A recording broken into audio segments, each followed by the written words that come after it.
Yes, it's Maxwell House Coffee Time, starring George Burns and Gracie Allen.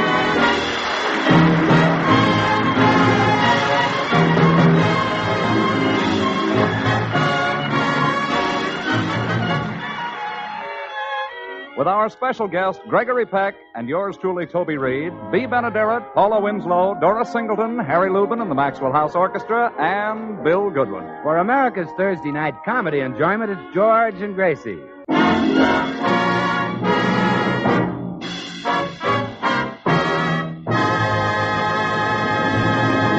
Well, tonight we find Gracie and her friend Dorothy Demling in a movie theater gazing raptly at their favorite picture star, Gregory Peck. Oh, look at him, Dorothy. Isn't he gorgeous? Oh, magnificent. That face. It's just a mouth and a nose and two eyes, but what an assembly job. Yeah. Why do people have to make that silly noise? I don't know. It happens every time we come to a theater. Yeah. Oh, look. Gregory Peck sees his wife coming up the walk. He's going to open the door for her. Oh, look at the way he strides across that room. Don't you love those beautiful long legs? Oh, yes. They're like two tall eucalyptus trees with pants on. What a sweet thought. Now he's opening the door. She's coming in. Darling, have you missed me? Oh, yes, my beloved. Every minute has seemed like a year. My darling, you're cold. Here's something to warm you up. Oh, he's kissing her. Oh, and those silly scientists are fooling around with atomic heat. What schnook? Yes. Those rude people. Come on, Dorothy, let's go home. Oh, but the picture isn't over. Well, what's the difference? It'll end the same way it did the other 3 times we saw it.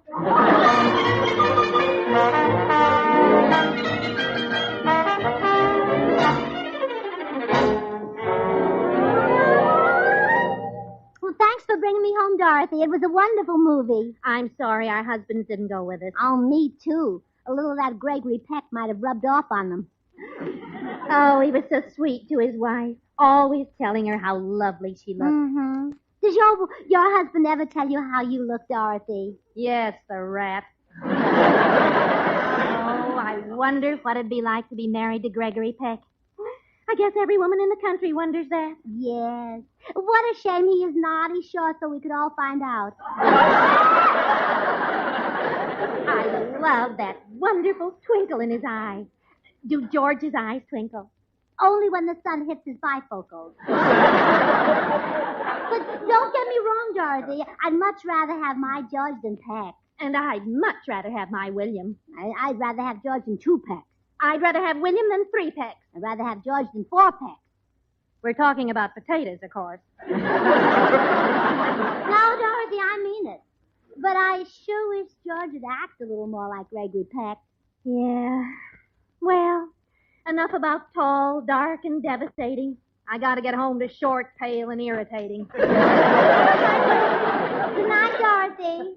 Maybe I'm not being fair to George. Maybe he'd warm me with a kiss and hold my chair if I gave him a chance. Maybe when I walk in and say, "Darling, have you missed me?" he'll say, "Yes, my beloved. Each minute has seemed like a year, just like Gregory Peck." Well, here goes. Darling, have you missed me? I didn't know you were gone. Oh, yeah.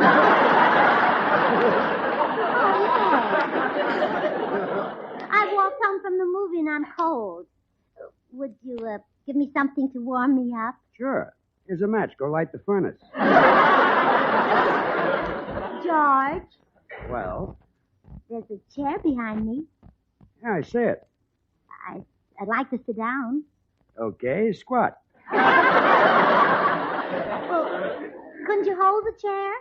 Why, it's not going anywhere. Oh, George, you're hopeless. And look at you, sitting there in your undershirt and stocking feet. What's wrong with that? Gregory Peck would never let his wife see him in his stocking feet. What does he do, sleep with the shoes on?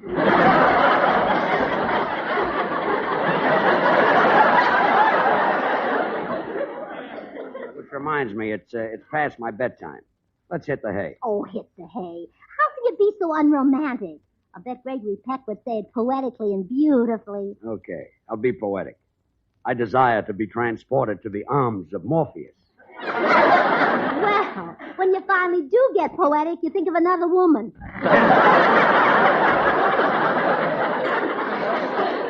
Let's hit the hay. Why can't you be the kind of a husband Gregory Peck was in that picture tonight?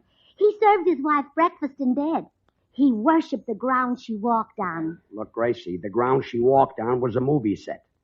Mr. Peck got paid thousands of dollars to worship it. He's an actor. That was in the script. Oh, And Max Factor's makeup, you know. Yeah. I'm sure he's the same way at home. Generous and thoughtful. Gregory Peck is just a nice, average guy. I know him well. I play golf with him. I bet he's good. No better than I am. Last time we played, we each shot a birdie. I'll bet he took his home to his wife. I ate mine myself with those pickles at Hillcrest. It was nice. Gregory Peck is so sweet. Oh, look, I'm tired of hearing about Gregory Peck. There must be something I can do that he can't do. There is, darling. Blow your little horn. Well, come on, let's go to bed.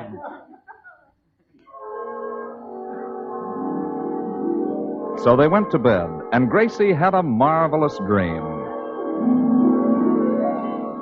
Gracie. Oh, Gracie. Yes, George? Ah, here you are, Gracie. Why are you staring at me? Well, you look so different, George. So cute. I do? Yes. In fact, better than you did when I married you. You are George, aren't you? Well, of course. Look, darling, I brought you your breakfast in bed. Are you sure you're George? Well, yes, sweetheart. Now, here's a kiss. Oh, George, have you got some identification on you?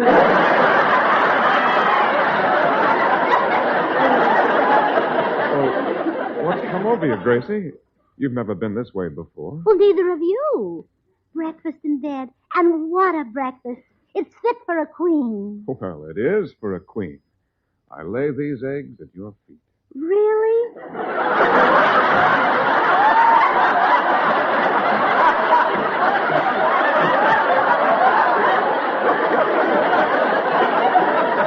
Oh, dear, I didn't even hear you cackle. Okay, after breakfast, I'll wash the dishes and you go shopping. Buy yourself dozens of those adorable hats that you like so well.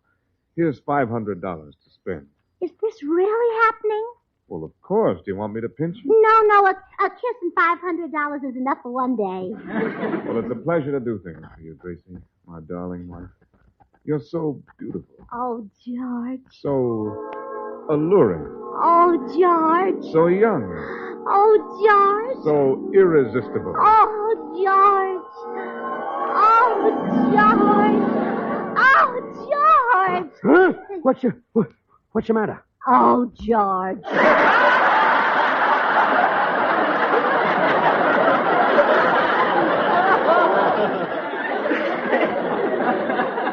What happened, Gracie? I had a dream. A dream in which you looked and acted just like Gregory Peck. It was terrible. It was? Yes, it was so short. Go to sleep. Well, after a more or less sleepless night, George finally despaired of changing Gracie's attitude. So we find him now arriving at the home of Gregory Peck to seek his help. Well, come in, George. Come in. Thanks, Gregory.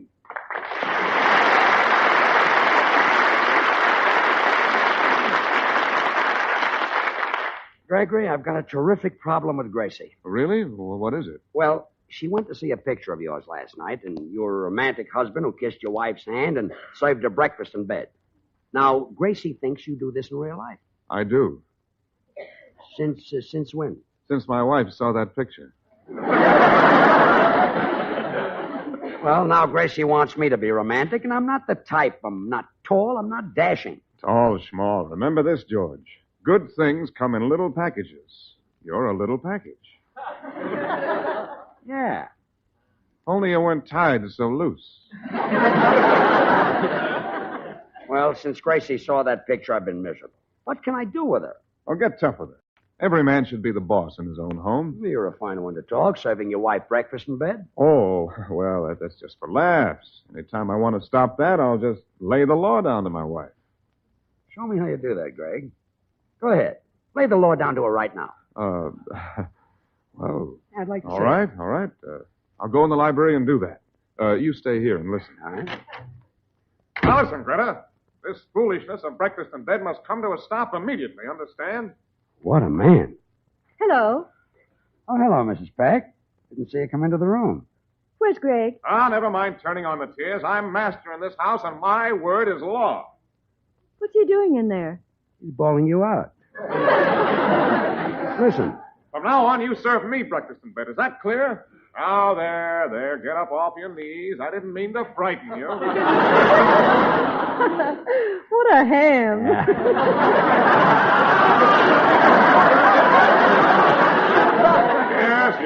Yes. I know I'm the finest husband in the world. Now, stop kissing my hand. Well, George, did you listen and learn? I sure did. Look behind you. Hello, dear. Oh. Hello, Greta. That was quite a performance you gave in there. Did you like it? It's a scene from my new picture.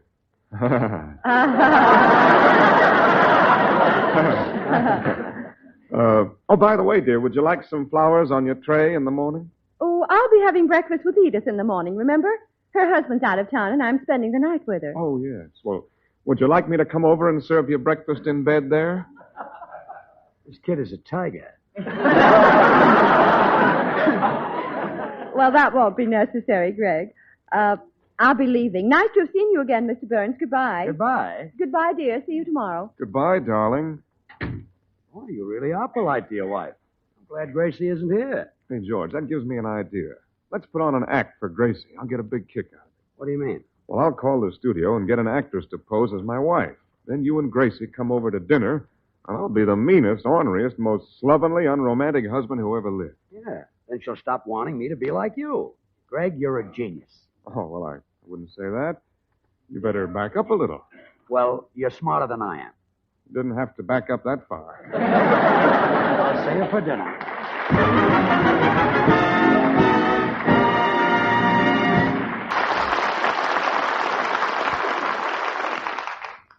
Now, here's the idea, Margie. When the Burnses get here, you'll pretend to be my abused, downtrodden wife, okay? Oh, sure, Mr. Peck. But why have you made yourself look so repulsive? Unshaven, old dirty sweatshirt, blue jeans, and bare feet. Why are you doing this? Oh, George Burns is a friend of mine. I see. You don't want to look better than he does. No, that isn't it. I want Mrs. Burns to think I'm the world's worst husband. Oh. I hope this won't interfere with any plans you had, Margie. Well, I had a date with Bill Goodwin, but he'll keep. He should. He's fresh enough. Oh, here's one of the Burns. Now, you wait in the next room and come out when I call you. All right. Come in. Well, hello, George. Hello, Greg. This is my wife. Oh, how do you do, Mr. Peck? Oh, so this is Mrs. Burns. Well, bring the old battle axe in. All right, come in, dear. Now, George, you'll see how a real cultured husband acts at home. Cultured? Look at the way he's dressed. Yes, isn't he gay and casual? You in your blue suit, you look like an undertaker. Well, this is great. Mr. Peck, where did you get those adorable slacks? Mrs. Burns, these are jeans. Oh, isn't he sweet, George? He's breaking those pants in for a girl. Look, Gracie, he's barefooted. Oh, Mr. Peck, you're the perfect host. You took off your shoes so my husband wouldn't look like a runt. Well, we're doing great. Where's your wife, Greg? Margie, I'll call her. Hey, woman! Come in here, on the double. Here I am, sir. Oh, isn't he masterful? Woman, is dinner on the table? Yes, sir. Okay, folks, chow's on. Gracie, did you hear that? He said chow's on. Isn't he wonderful? I love men who can speak French. Well, let's eat.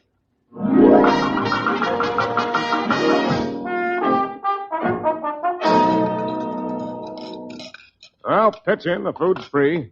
Watch your head, George. Watch my head. There's a flower bowl behind you. I'll always blow my olive pits into it. Okay. Bombs away! Oh, that was a beautiful shot, Mr. Peck. George, why did you take an interest in sports? This is murder. Bombs away! Gee, I can't get enough of these mashed potatoes. Judge, why don't you be a gentleman and eat mashed potatoes like Mr. Peck does? With his fingers. That's being a Well, gentleman? of course. He does it so his wife won't have to wash the silver. You sit there with a fork. I'm ashamed of you. Yeah, I'm a slob. Bombs away! Greg, can I speak to you alone a minute? Sure. Excuse us, Gracie. All right?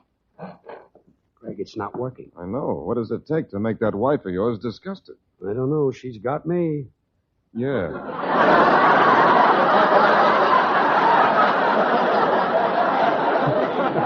Yeah, even that didn't do it. Should have talked faster. Hey, George, I think I got it. I'll take Margie in the kitchen and pretend to beat her up. That'll convince Gracie I'm a heel. Sounds great. Let's try it. Margie, that was the lousiest meal I ever ate. Get out in the kitchen. Yes, sir. Those potatoes had lumps, and now you're going to get yours. Oh, no, please don't hit me with that chair. There. Now, gather up your teeth. I want this kitchen floor kept neat. Well, that's that. Mr. Peck, how could you do such a thing? I believe in treating women like slaves. You, a man who looks so much like Abraham Lincoln? Still want me to be like Peck, Gracie? No, I don't. And I refuse to stay in this house another minute and watch him mistreat poor Margie. Good. Bring our wraps, George. I'll meet you out in the car. Hi, Gracie. Bill Goodman, what are you doing here? I came to pick up Margie. Well, that's a good idea. I don't think she can get up alone. Huh? She's lying on the floor, out cold. How do you like that? When she's on a date with me, she won't touch the stuff. On a date with you? You date Marge? Oh, sure. 2 or 3 times a week. But she belongs to Gregory Peck. Oh, that's what he thinks. Margie's crazy about me. Well, I'll never get used to Hollywood. Well, this changes things. No wonder Gregory Peck beat her up. She deserved it. What? He struck Margie? Why, I'll murder him. But, Bill, he's got a perfect right. So have I, and my left isn't bad either. I'll fracture him. But, Bill... You wait here, Gracie. I don't want you to see this horrible slaughter. Aha! There, you sit, you woman beater. Gracie told me how you slugged Margie. Now, Bill... Now, stand up, Peck. I'm going to divide you into quarts and pints. Bill, you don't understand. Margie was taken apart. So I heard, and now Peck's going to get taken apart. Let's step into the kitchen so I won't spoil the carpet. Come on, Peck. Stand up. Okay. Ooh. You didn't have to stand up that high. He's a big one, isn't he?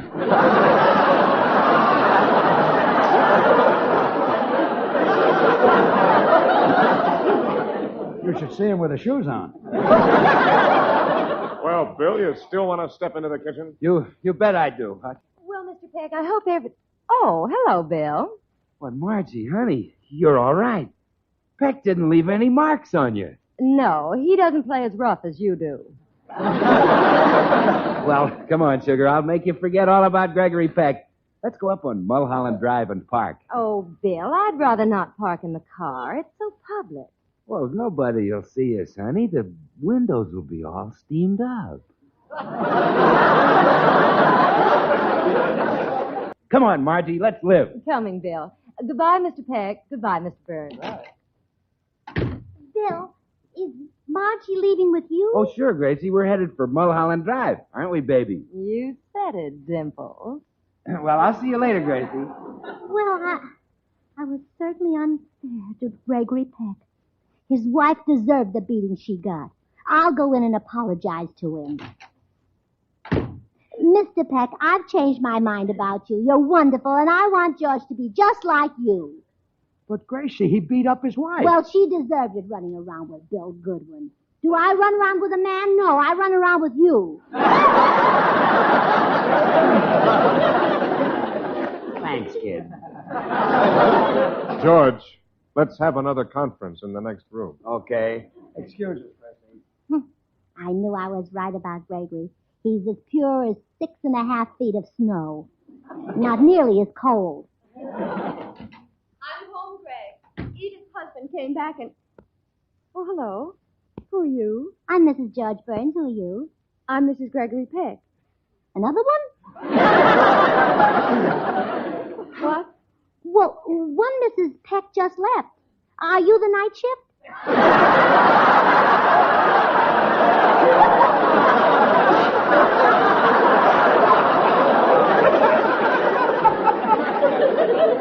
Are you trying to tell me there's been another Mrs. Peck in this house? That's right. She chases after Bill Goodwin. Who do you chase after? Mrs. Burns, I could use a little clarification. Oh, now I know you're upset, but don't start drinking. No, I'm very confused. What are you doing here? Well, George and I had dinner with Mr. Peck and Peck's other wife. You can't be serious about Gregory's two wives. Yes, I am. Good heavens, I have a blue beard. Well, it doesn't show under your powder. Gregory is the blue beard. Oh. Well, Mrs. Burns, George and I have decided... Oh, hello, dear. You've come home. Yes. How's everything in the harem? Uh-oh. Now, sweetheart... You seem to have quite a few wives. Perhaps we should wear numbers on our backs. And have programs printed. You can't tell one wife from another without a program. He isn't to blame, Mrs. Peck. Oh, don't you lie for him, George Burns. I don't want you to have anything to do with a man who married 2 women. Gracie, Gregory Peck wouldn't do a thing like that. He's a big name. Yes, and if I wasn't a lady, I'd say what it was. Think, I wanted you to be like Gregory Peck. Well, Gregory, I'm waiting for your explanation. Honey, you know that mink coat that you've been wanting? Yes. Well, it's yours if you'll just forget this whole mess. Consider it forgotten. Well, gee, that was easy. Well, George, I'm waiting for your explanation. Explanation of what? Who cares as long as I get a mink coat?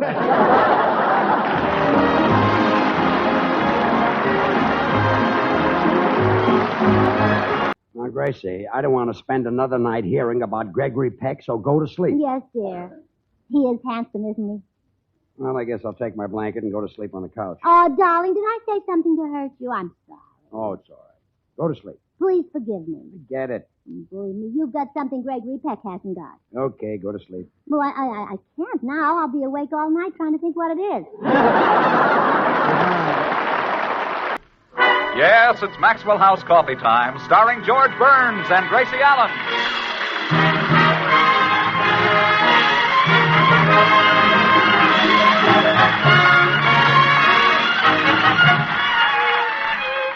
With our special guest tonight, Cesar Romero, yours truly, Toby Reed, Barbara Eiler, Harry Lubin, the Maxwell House Orchestra, and Bill Goodwin. For America's Thursday night comedy enjoyment, it's George and Gracie.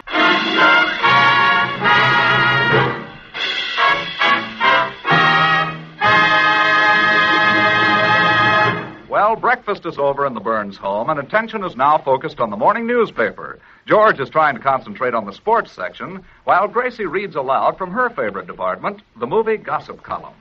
Listen to this, George. This column says that Betty Grable has put on a lot of weight, but it doesn't say where. Doesn't say where? No, it just says that in her new picture, she has a very fat part.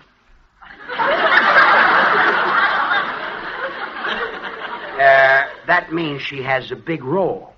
Around the middle, huh? Yes, she's on a diet. Now let me read, please. Oh, here's another interesting item. MGM is going to loan out Walter Pigeon and Clark Gable. Gee, I wish I belonged to that lending library. I'll try to arrange it. Now let me read about the golf tournament. Mm-hmm. Oh, this next item must be wrong. Murder. It says that Jane Wyman may get an award for her work in Johnny Belinda. Isn't that the picture where she didn't say anything? That's right. Well, who'd give a prize to a woman who doesn't talk? Any husband in America. Now, will you please let me read about the golf tournament? Yes, dear. Thank you. Oh, listen to this, More dear. stuff, huh? It says that Bill Goodwin and Cesar Romero met at Romanoff's restaurant last night and had an altercation. Really? Mm-hmm. George, why don't you ever take me to Romanoff's and buy me an altercation? An altercation is a fight. Oh. Bill and Romero are probably fighting over some girl. Oh, that's terrible. I hate to think of Bill doing that. Yeah, he'd be better off married. Hey, I see where Ben Hogan just shut us. That's it. Huh? You're absolutely right. Bill's got to get married. I didn't say that. He's wasting his life. Let's arrange the wedding right away, huh? Wait a minute. That's Bill's business, not ours. But it is our business, George. We're more than just Bill's friends. We're like his family. Well, I think of you as his father. Now I think of myself as his kid sister. Maybe Bill doesn't want to get married. Maybe he's having too much fun. Well, it's time he got married and stopped having fun. That'll do it. What was that? Nothing. I ate something, you see. Now forget about Bill. Well, I can't. I'm worried about him. Running around nights fighting with Cesar Romero. He ought to marry a nice girl and stay home and fight with her. Sure. I'm going to call Bill and tell him to come right over here so you can talk to him. Me? Well, sure, this is all your idea. All I said was that What's the Bill... matter, George? Don't you like marriage? Aren't you happy married to me? Of course I'm married. And I think that Bill should get married someday. I only hope that he gets a girl as sweet and as pretty and as charming as you. Oh, George, you're silly. I am? Sure, you'll never get one like me. Now I'll phone Bill to come right over.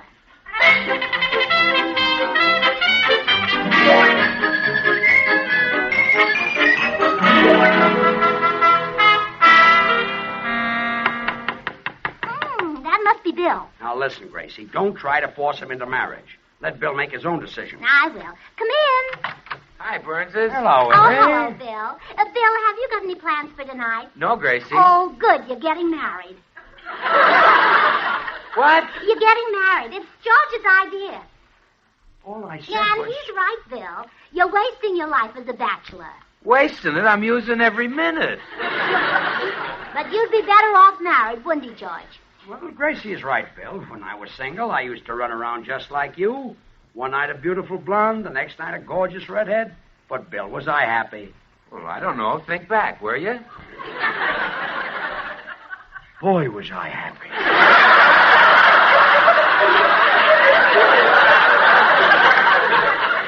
I'd forgotten how much... Burns. Hey, get married, Bill. It's nice. It's nice.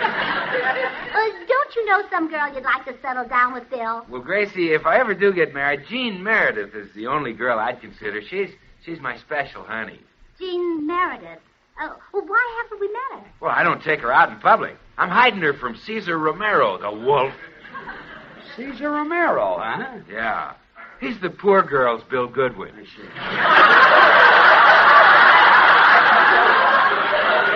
Well, I don't know. Cesar Romero is pretty terrific, Bill. The women at my bridge club voted him the man they'd most like to have shuffle their deck.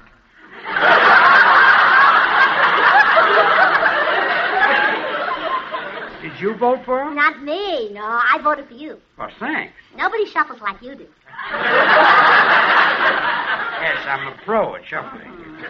Well, Bill, if you... Take after my father. Oh? One of the greatest shufflers in the business.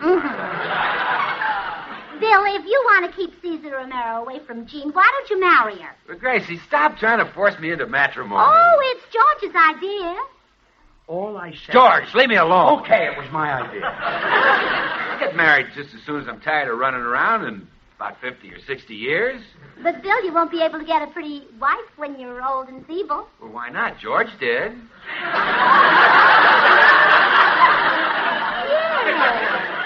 Well, I'm not worried, Gracie. When I'm ready to get married, there'll be plenty of fish in the ocean. Oh, Bill, don't marry one of those. Marry a woman. What, Bill? You don't want a honeymoon with a halibut. What, Bill? You can't warm your feet on a flounder. Now, don't worry, Gracie. When and if I get married, it'll be to Jean Meredith. Oh, good. Say, Bill, I've got an idea. Why don't you bring Jean over to dinner tonight so we can meet her? Well, this ought to be a safe place. I know George couldn't take her away from me. Well, he could if he wanted to. My little man is a Humphrey Bogart type. You think George is the Bogart type? Well, sure.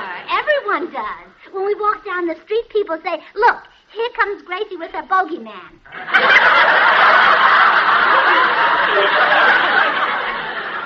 I'll see you for dinner, Willie. Okay, Bogey. Bye, Gracie. Bye. Gracie, you embarrass me.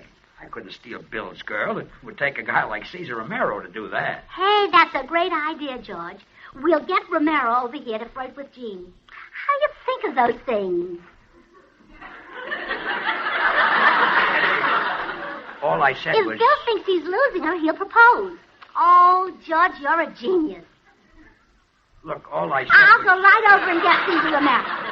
Hold it. Bill Goodwin said he didn't want to marry her, and that's that. Now forget it. Well, you don't have to get angry, George. If you don't want me to get Cesar Romero, just say so. You're the boss, you know. Good. If you say I'm not going to Romero's house, I'm not going. Okay, you're not going. I am, too. I thought I was the boss. Well, you are, except when we disagree. Well, I give up. Oh, congratulations. You're the boss I'm the again. boss again, I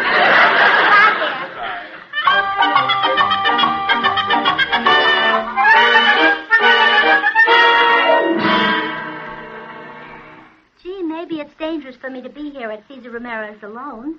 He's such a wolf. Oh, well, I'm here. I'll bet the minute he opens the door, you'll get fresh with me. Well, if he does, I'll call the police. I'll show him. How do you do? Oh, yeah, police! Hey, what's the idea? That'll teach you to get fresh with me. I beg your pardon? I accept your apology. Now, if you think you can act like a gentleman, let's introduce ourselves. I'm Mrs. George Burns. I'm Cesar Romero.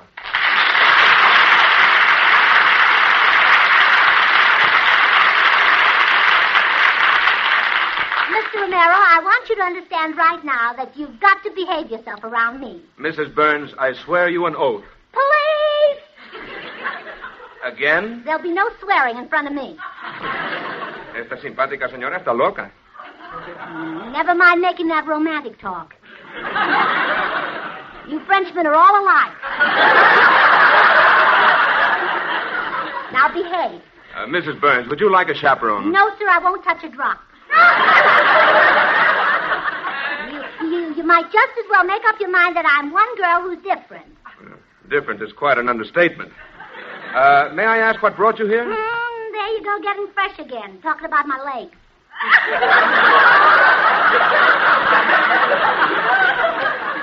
Your legs? That's what brought me here. I know all your little wolfish tricks.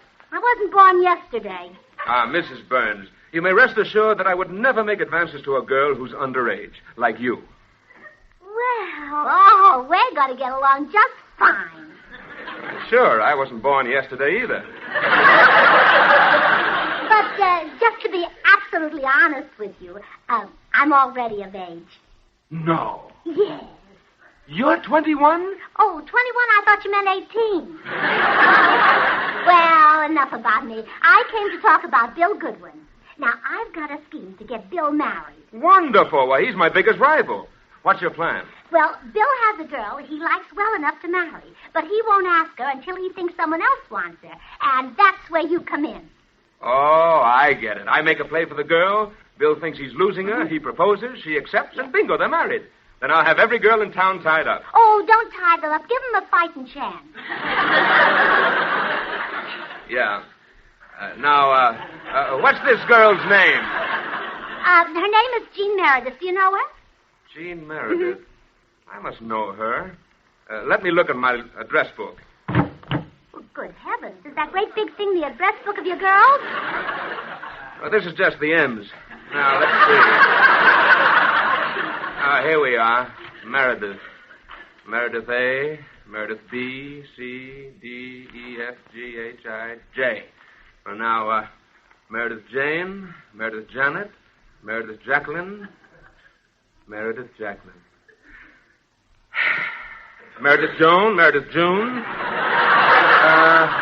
No Meredith Jean. I guess Bill's been holding her incommunicado. Well, you know Bill. He'll hold her any place they happen to be. Yes. Now, how do we put our plan in operation? Oh, well, I'll have Bill and Jean at my house tonight, and you drop in about 8 o'clock and turn on the charm. It's a date. There's a wonderful idea, Mrs. Burns. You've really got a brain. Oh, yeah? Police!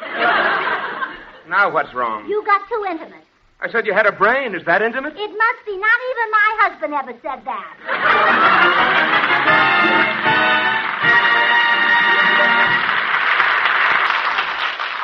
Oh, George, your plan to get Bill married is working out beautifully. My plan? Gracie, I talked to Cesar Romero, and he's coming over. He'll flirt with Jean, and Bill will think he's losing her, so he'll propose, they'll get married, and have a whole house full of little ones. Well, don't count your chickens before they hatch. Oh, Judge, you're so innocent. They won't have chickens. They'll have babies.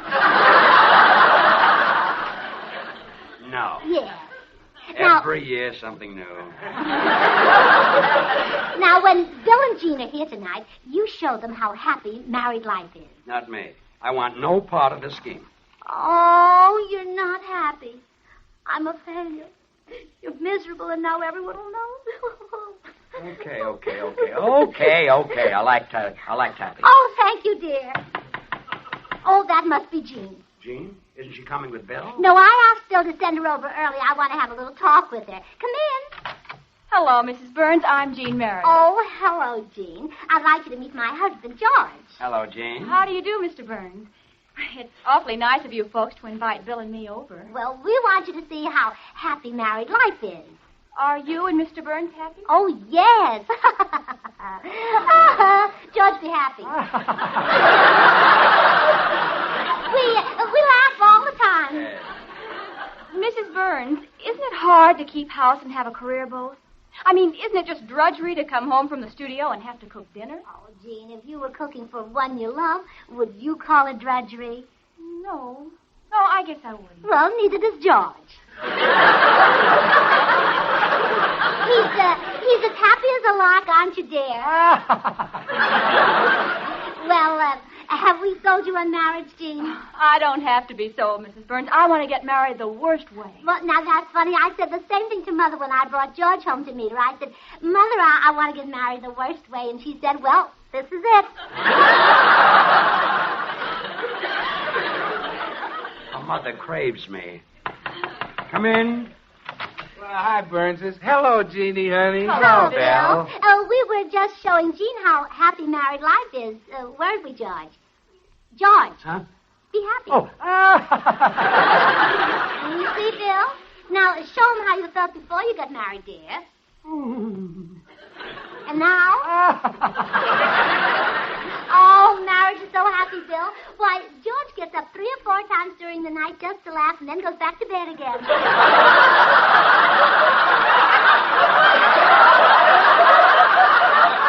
Yeah, I bet.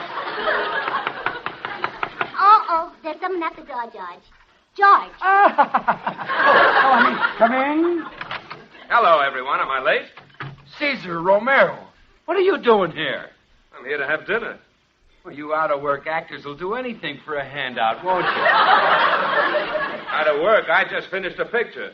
Well, if you're in it, believe me, it's finished. You should talk. I saw your last picture. At least I hope it was your last picture. Boys. Act your age. At his age, who can act? Oh, I didn't know you two were friends. They're not. They're Abbott and Costello. Oh. But I don't believe Jean and Caesar have met. Jean, may I present Mr. Romero? How do you do? Well. Hello. Get away from my girl, Romero. Your girl? Yeah, she belongs to me. Well, congratulations. You have a lovely daughter. Hey, listen, I'm not old enough to have a daughter her age. I just reached 30. I bet you had to lean back a long way to reach it. Take it easy, Butch. Remember, it's my income tax that pays your old age pension. Now, boys, don't just go talking to each other. Say some nice things like that to Jean, too. In the meantime, George and I will get dinner on the table. Come on, George. Are you happy?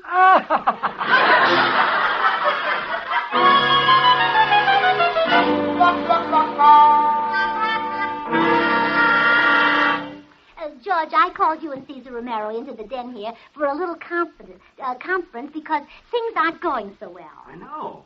Bill still hasn't proposed to Jean. Well, I've tried my best to make him jealous. Gosh, I did everything but propose to Jean myself. Hey, that's it. You proposed to Jean. That'll force Bill to propose. Well, I've never done anything like that. I wouldn't know what to say.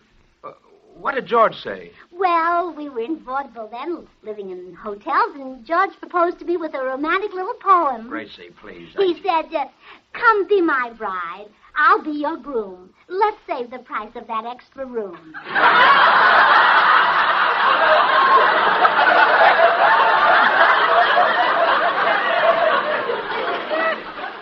Only I put it to music. Come be my bride and I'll be a groom. George. Let's save the price of George. I'll propose my own way. You folks wait here. All right. Well, you back again, bit player? Quiet, stand-in. Jean, darling, I've come to ask you to take my hand.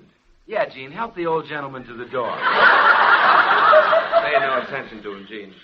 I'm asking you to be my wife, to marry me. What? Marry you? Oh, Jean, did you hear what that big schnook said? Tell him, honey. All right. I'd be happy to marry you, Caesar. That's telling him, baby. Huh? I said I'd marry him. He's just the man I've been waiting for. He's got everything. Well, but he's had it so long.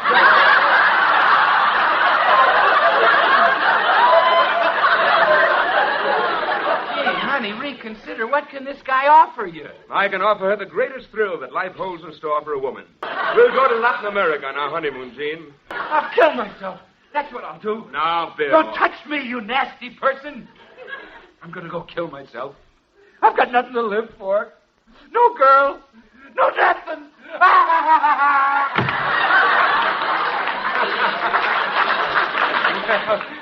We certainly fixed him, didn't we, Jean? Yes, now we can be married. You wait here while I get my hat and coat. Yes, sir. Now we can be married. Married? I don't want to get married. What happened? Mrs. Burns! Oh, Mrs. Burns! Yeah, what is it, Caesar? I proposed and Jean accepted me. She's going to marry me. Oh, you traitor. You stabbed Bill in the back right in front of his face. Well, you've got to do something. I don't want to marry Jean. All right. My husband got you into this, so I'll get you out. You go in and talk to George. I'll handle Jean. Oh, thanks a million. Oh, Mrs. Burns, did you hear the news? I'm going to marry Caesar Romero. Oh, yes, he told me, and I think it's wonderful. I know you'll be very happy. Oh, I'm sure we will. Oh, of course. Money isn't everything. Money? What if he did lose his job at the studio? You can't buy happiness. You mean he's been let out? No, his clothes still fit him. He just lost his job. I thought he was doing so well. Oh, he was until he started drinking. Drinking? Only whiskey. He never touches soda. But I know the three of you will be very happy. The three of us? Yes, you and Caesar and his other wife. Caesar has another wife? Oh, it's nothing to worry about. He doesn't love her. Well, then why hasn't he divorced her? Well, Caesar's father is very fond of her.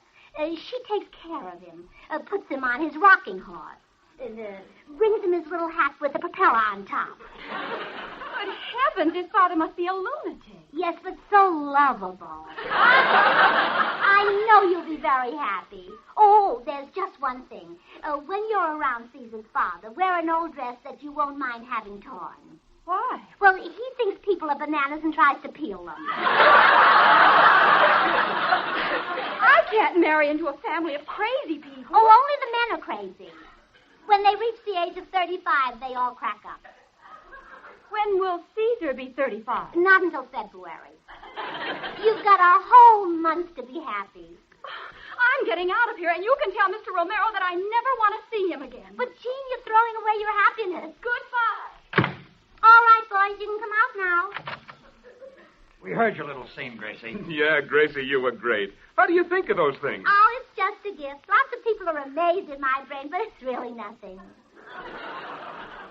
How true. Well, you certainly saved me. You see, there's only one girl in this whole world that I could ever marry. Gertrude Mills. She's completely devoted to me. Oh, I'm glad I could help. Hi, folks. Bill, I thought you went out to kill yourself. Well, I did, but when I went to the drugstore to buy poison, the cutest little redhead waited on me. She looked at me, and I looked at her, and now we're engaged. A redhead? What drugstore was this? Schwab's. And the girl's name? Gertrude Mills. Oh, no! This morning I was a happy man. Now I'm going nuts. Well, what do you know? He just turned 35.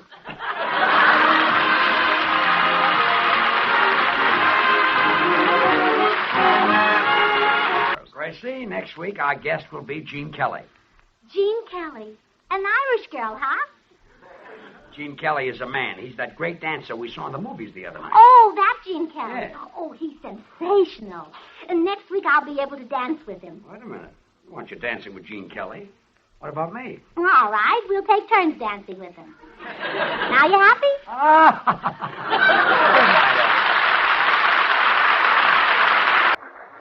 Yes, it's Maxwell House Coffee Time, starring George Burns and Gracie Allen.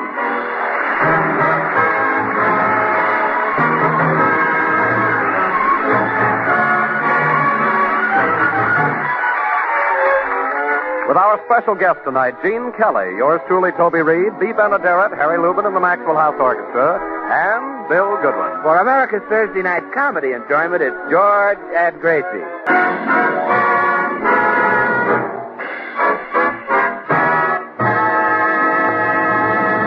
Well, as we join the Burnses today, we find Gracie visiting at the home of her friend and neighbor, Blanche Morton.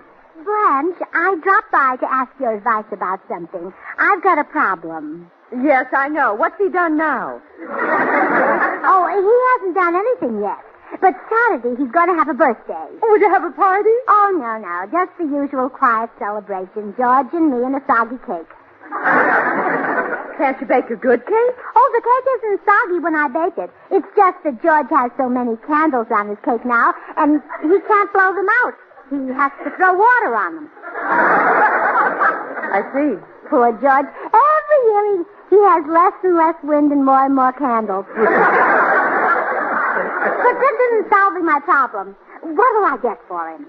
Gracie, why don't you give George something different and original this birthday, like I gave Harry? Oh, what did you give Harry? Well, we have a movie camera, so I took pictures of our little one and called it A Day in the Life of Our Baby. And then I gave the film to Harry. Oh, was he surprised. Why? Didn't he know you had a baby? Of course, but the pictures were a surprise. Oh, well, that's a wonderful idea, Blanche. But George's birthday is Saturday. I'm afraid I won't have time to have a baby by then. No, huh? No. You see, tomorrow I'll be busy all day with my bridge club. Gracie, I only meant that a movie might be nice. Say, how about A Day in the Life of George Burns? We'll shoot movies of everything he does all day. Oh, you won't need a movie camera for that, Blanche. You can catch it with the Kodak. Spends a quiet day, huh? Oh, I'll say. I wish I had movies of the day George proposed to me. Oh, there was a day in his life. A lot more life in his day. Gracie, that's a great idea. Get someone to play the part of George, and you and he act out all the wonderful things that happened that day. Oh, over the movie that'll make. Oh, yes. Do they censor home movies? No, why? Was George pretty daring in those days? Well, he was the Errol Flynn of vaudeville. What a sport. He wore all those buttons. You know, chicken inspector, free sparking. Oh, and he wore one button that said, Valentino is hot, but George burns.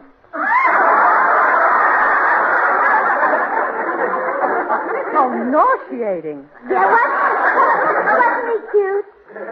Well, who can we get to play the part of George when he was in vaudeville? Well, that won't be easy, Blanche. He'll have to be a great singer, a great dancer, a great comedian, and a great lover. Now, where can we find a combination like that? Let's ask Gene Kelly. All right, maybe he'll know somebody. You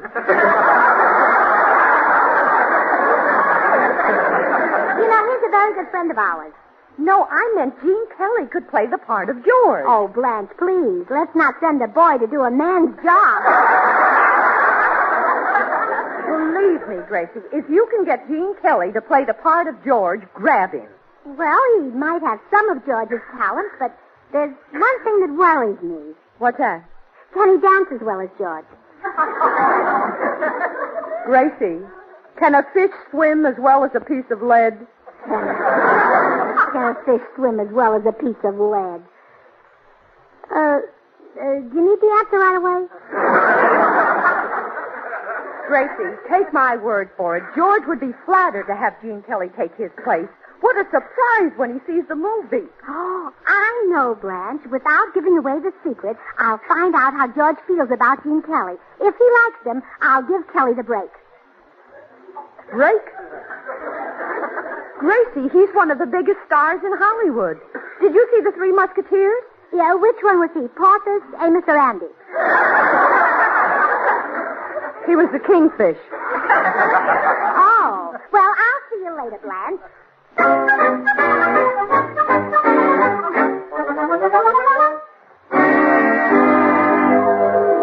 George? Yes, Gracie? How do you feel about Gene Kelly? He's a very good friend of ours. Why? Well, I know that, but what do you think of him as a lover? Well, this may surprise you, Gracie, but I've yet to neck with Gene Kelly. Oh,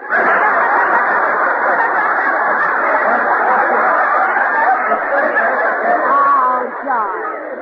Be silly. Now, how about his talent? Do you think Gene Kelly is as good as you are in vaudeville? As good? Are you kidding? Well, is he? Of course not. I could dance him off his feet. Well, he dances pretty good in pictures. Camera tricks. Shuffles his feet, and the sound effects man makes the taps. Back in vaudeville, you had to have it. No retakes. No angle shots. You just stood out there on the stage and threw it at the audience. And sometimes they threw it right back. That was only at the Jefferson. Oh. Well... I forgot the Fifth Avenue. And the Regent. Uh-huh. How about the Royal? The Royal, too. Gene Kelly is pretty handsome, though. Don't you agree? Yes, he'll get by. But why all the sudden interest in Gene Kelly? Oh, nothing. You've got a birthday Saturday, and I just wanted to know if you liked him. I like him, but for my birthday, I'd rather have a tie. Well, that's all I wanted to know, dear. I'll see you later. Goodbye, dear.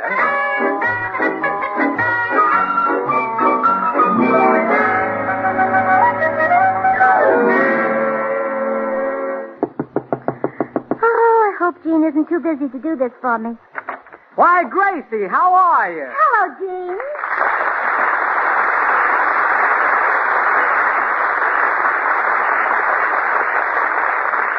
Gene, I came to see you because I want to make a home movie with another man playing the part of George. Naturally, I thought of you. Understand? Oh, but that one word, naturally. Well, don't you think you and George have a great deal in common? Well, we both put on our trousers one leg at a time. Oh, I don't want you to play the George Burns you know. I want you to play the old George Burns. That's the one I know. No. I want you to play the George Burns of vaudeville days, we'll reenact the day he proposed to me, and then I'll give him the movie for his birthday. Well, that's a sweet thought, Gracie, but why pick me? Did George dance in vaudeville? Did he dance? He was the most realistic dancer you ever saw.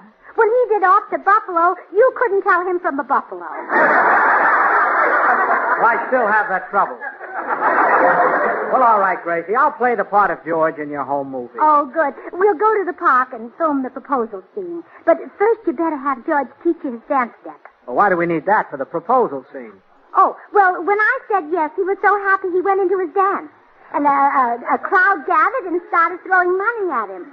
Oh, George got mad. Well, I don't blame him at a romantic moment like that. No, that wasn't it. A dime rolled down a crack and he couldn't get it. Okay, Gracie, let's go have George show me that dance. Now, don't tell him what it's for. I want this all to be a surprise. Promise you won't say anything. Don't worry, Gracie. I'm going to be a mummy. Really? Well, should you dance in your condition? Well, I think it'll be all right. Let's go.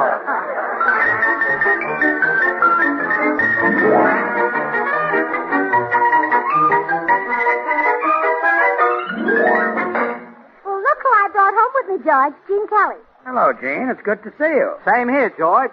Say, Gracie's been telling me about a dance step you did in vaudeville. Would you teach it to me? Well, Gene, my dance steps were pretty tough. I don't know whether you can handle them. Well, I'll try real hard. My act used to stop the show, didn't it, Gracie? Stop the show. It even closed the theaters. Nothing could follow you. You're not kidding. You better make some coffee, Gracie.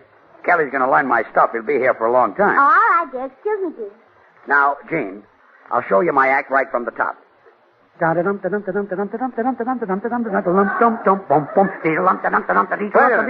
Hold on. What's that?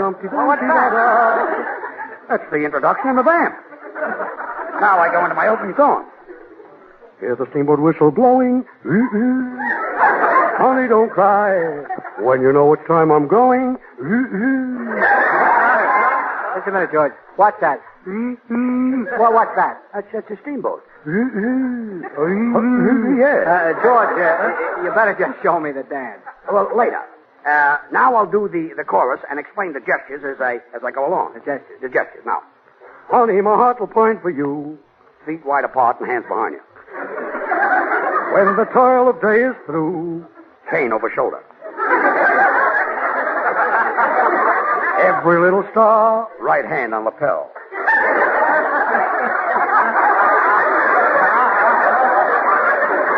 Gleams from afar. Right hand in pocket with thumb. We'll be shining just for you, George, my... George, that's my... nice. No. But let's get to your dance step. I had a million great steps. Which one do you want to learn? Well, your best one. Best one? Sure. You're really asking for it, eh, kid? Okay, stand back and give me plenty of room. Now watch this. 1, 2, 3, 4. 1, 2, 3, 4. 1, 2. Well, kid, that was your best step. Yeah. Think you can dig it? I don't know. It's been buried a long time.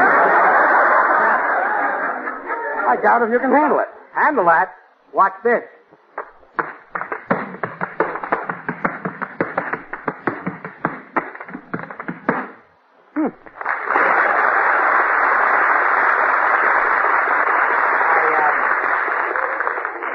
I knew I'd have trouble. Now watch. I'll do it again and simplify it for you.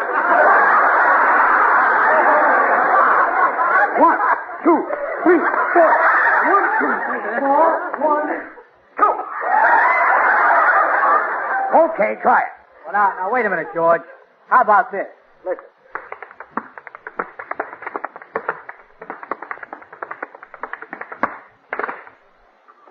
Well, this'll take longer than I thought. But you'll learn it if I have to do it 100 times. Oh, no, not that. Well, let's do it together. Okay. 1, 2, 3, 4. 1, 2, 3, 4. 1, 2 again. 1, 2, 3, 4. 1, 2, 3, 4. 1, 2 again. 1, 2.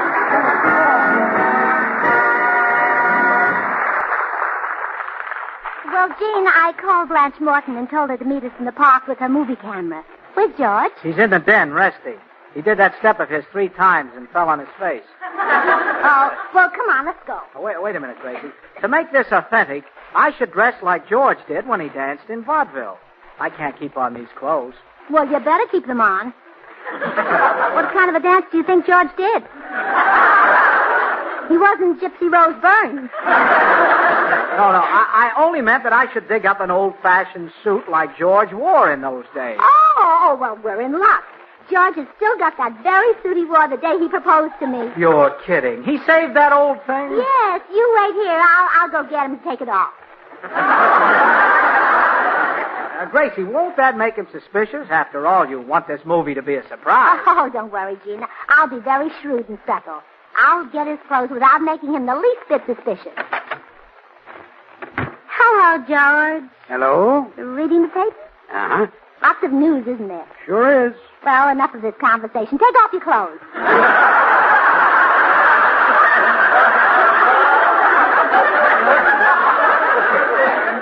Take off my clothes? Oh, too soon, huh? Did you read about the president? Yeah. Busy man, isn't he? Uh-huh. Well, that ought to do it. Take off your clothes. What for? George, this close to your birthday. Don't ask any questions. Oh, you're going to get me a new suit, huh? Oh, you don't have to do that. I've only worn this one for 17 years. Well, take it off, dear. I need it. Okay. Guess I can always wear one of my old ones.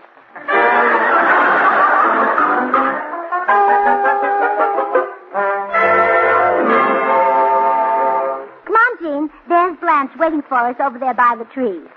Why are you stumbling? Look, Gracie, I don't mind wearing George's suit, but do I have to wear these old tap shoes of his? They don't fit me. Oh? Would you rather put on your own shoes? I've got them on inside of these. Well, do you think you'll be able to dance in George's shoes? Dance in them? I could sleep in them. Well, here's Blanche Morton. Blanche, this is Jean Kelly. Always charmed to meet a lovely lady, Miss Morton. Oh, gee, you rascal. She's not Miss Morton. She's married.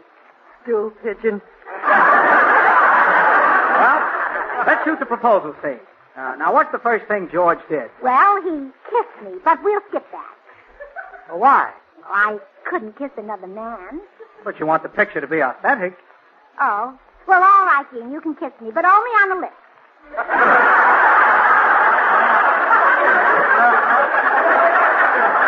Only on the lips. Well, my forehead is sacred to George. Let's film the scene.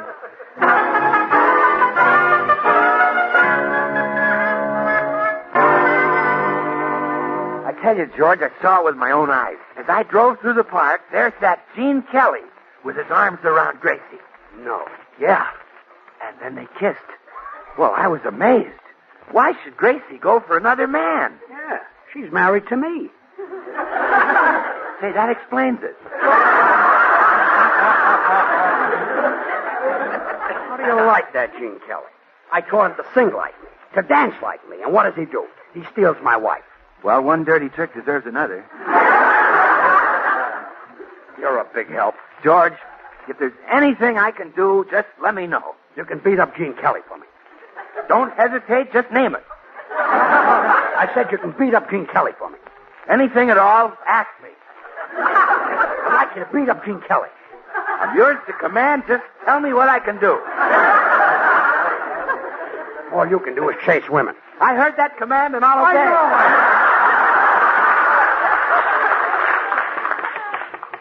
Come in.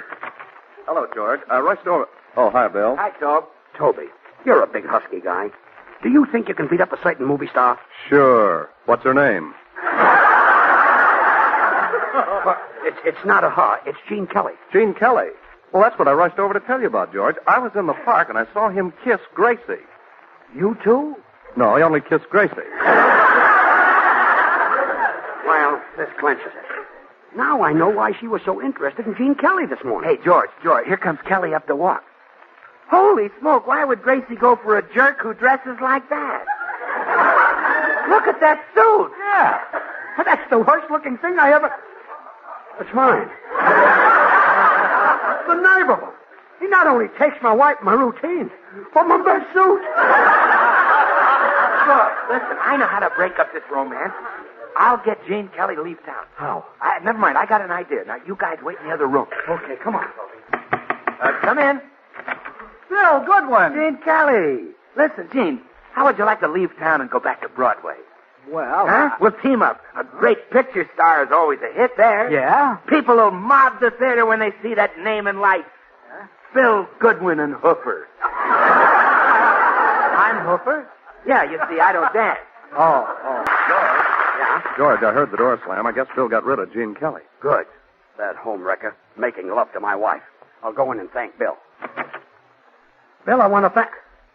Oh. It's you, Kelly. Yeah, George. Well, let me tell you something.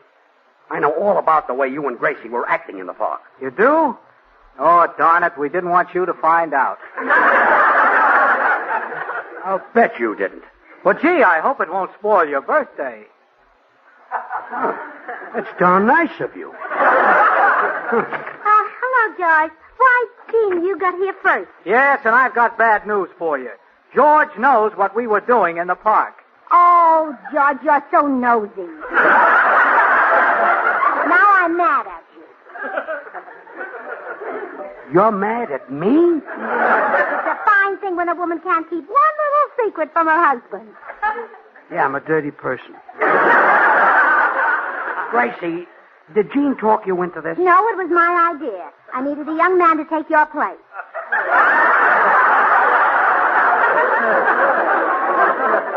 Take my place?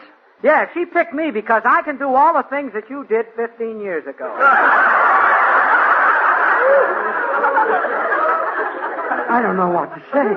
Well, the least you can say is thank you to Gene Kelly for doing such a good job. Thank you, Gene Kelly. Gracie, I can't believe that you could act that way. But she wasn't a bit nervous, George. The people crowding around didn't bother her at all. People were watching this? Oh, dozens of them. When we finished our performance, we got up and took a bow. Any encores? This could only happen in Hollywood. Oh, we were great in the park, Gracie, but wait till George sees the pictures. Mm-hmm. I'll take a dozen. You took pictures? Oh, well, don't act so surprised. You said you knew about the movie for your birthday present. What movie? Well, Gracie and I reenacted your proposal to her for your birthday present. And there isn't a romance between you two? Oh, George, you know there's no romance in my life. I'm married to you.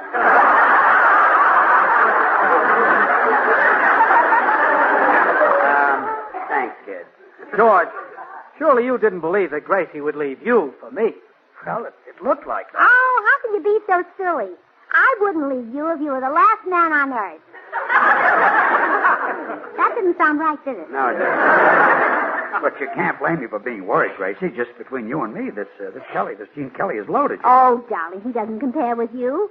Even Gene realizes that. I do? I do. But, Gracie, he kissed you in the park. Does he kiss better than I do? Oh, you're a much better singer. But does he kiss better than I do? You can dance rings around him. Does he kiss better than I do? You can act him off his feet. But does he kiss better? George, I can hold out longer than you can. 1, 2, 3, 4. 1, 2, 3, 4. 1, 2.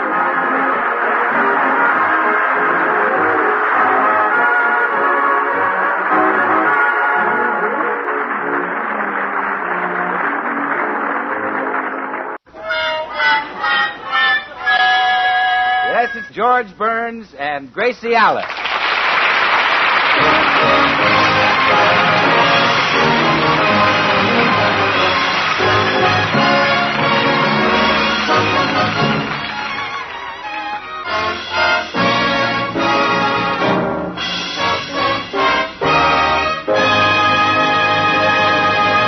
Well, every now and then, Gracie gets the morning paper before George does. And then George is treated to an interpretation of current events that shouldn't happen to Drew Pearson. As we join the Burnses now, Gracie is reading and commenting on the news. Gee, look at this headline, George. It says that in West Virginia, 4 men held up a train. My, they must have been strong.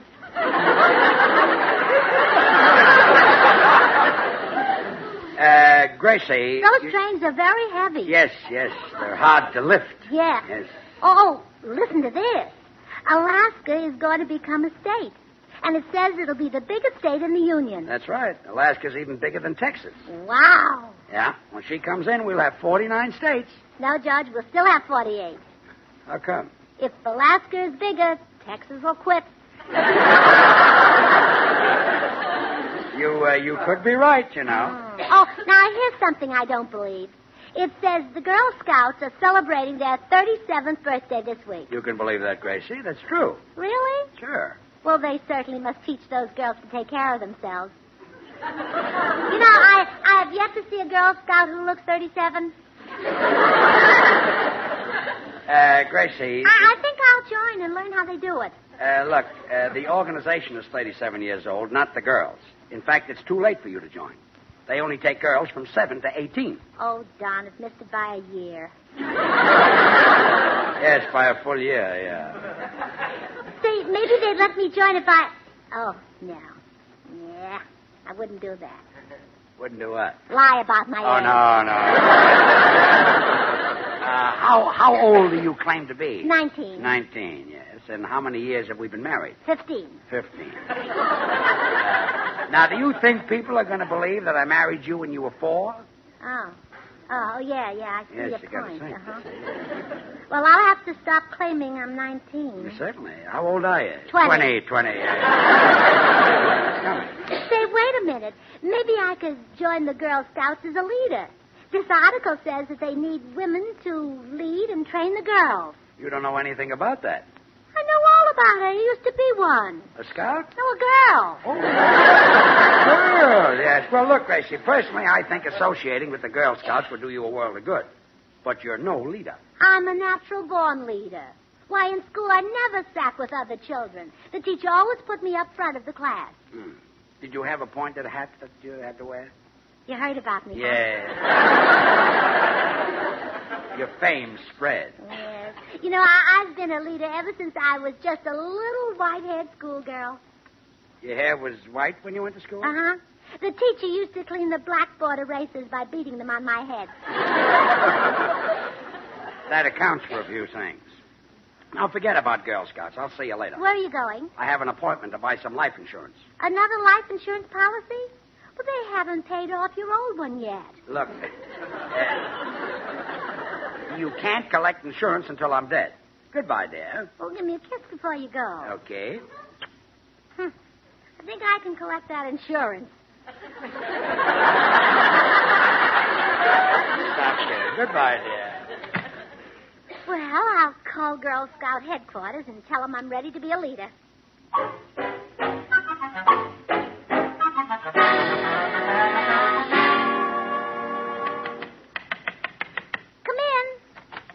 Mrs. Burns? Yes?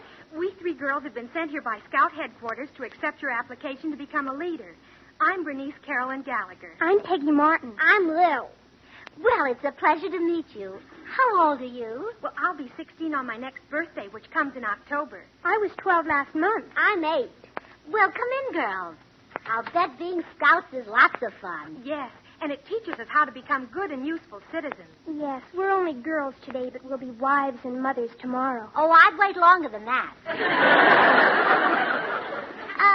What's this book you have? It's the Girl Scout Handbook, which contains the information you'll need in order to pass your test and become a Girl Scout leader. There's all kinds of things in this official handbook. It's for nuts. Well, let me see it. My, it does have a lot of things.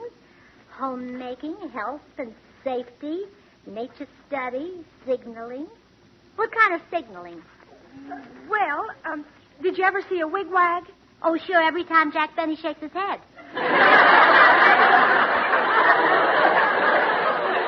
You say some funny things, Mrs. Burns. Oh, later, Bernice. Right now, I want to look through the book. I hope I can pass the test and become a Girl Scout leader. Oh, we'll be glad to help you in any way we can, Mrs. Burns. You're so much fun that we'd love to have you for a leader. Yes, you're one of the nicest ladies we've ever met. You're solid. Well, thank you. I've been exercising. Well, I'd love to have you help me. How about starting with first aid? All right. It'd be a lot easier if we had somebody to practice on. Somebody who'd let us bandage them. A sucker. Oh, say, a car just drove up in front. Maybe... Oh, gracious, look at that poor man who got out. He needs first aid. He must have been in an accident. He's a mess. That's my husband. Well, he always looks like that. Oh, he's a very interesting-looking man, Mrs. Burns. You can see he has a lot of charm and character. Yes, he looks like he has a wonderful personality. I still say he's a mess. Well, now, look, maybe you girls are looking at the man who's driving the car. That's Bill Goodwin. He's not as attractive as my husband. Oh, well, Mr. Goodwin seems to be a fine-looking gentleman. Yes, he looks very nice.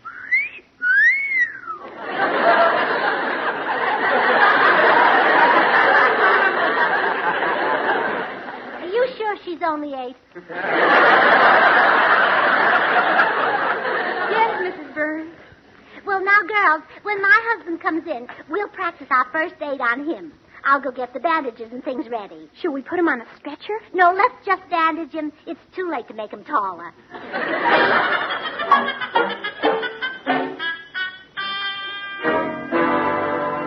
Well, I'll see you later, Bill.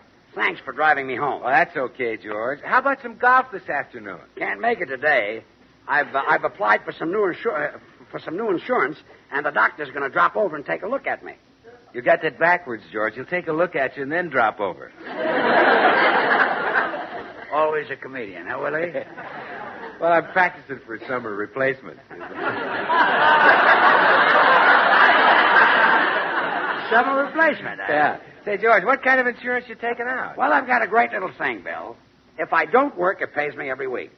I know about Gracie. What kind of insurance you taking out? The summer is a long way off, you know.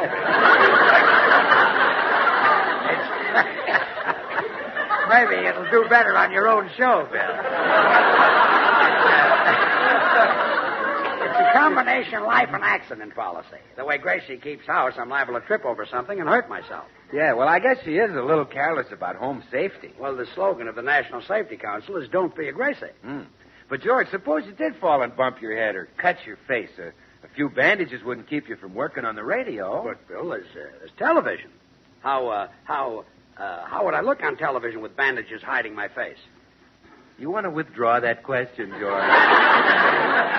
That belongs to the summer routine, Yeah. no doubt. As I withdraw it, I'll also withdraw into the house. See you later, Willie. So long, George. Well, hello there. Oh, hello, Gracie. Say, who are the kids? Well, these are some lovely Girl Scouts who want me to be their leader. Girls, this is my husband. How do you do, Mr. Burns? Hello, girls. Do you still think that you can become a Girl Scout leader? Well, yes, and you're just in time to help. They're going to teach me first aid, and we'll practice on you. Wait a minute, just a minute. Oh, now, you can't refuse the Girl Scouts a favor, George. Think of the times they helped you across the street. Well, I guess it would be a good idea for you to learn first aid, Gracie. Okay. Good. Now lie down, Mr. Burns, and pretend that you're unconscious. He's been hit by a truck, Mrs. Burns, and he's covered with cuts and bruises. He's also got a few sprains and fractures. Like I said before, he's a mess.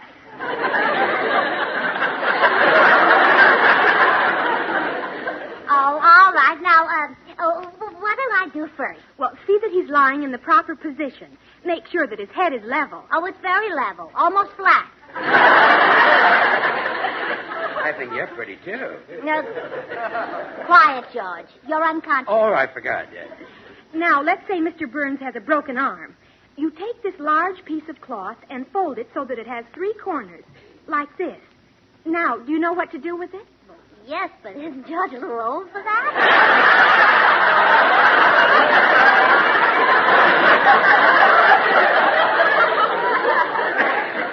It's a sling. George, how can you talk when you're unconscious? You should know you've been doing it for years. Now get on with the bandaging.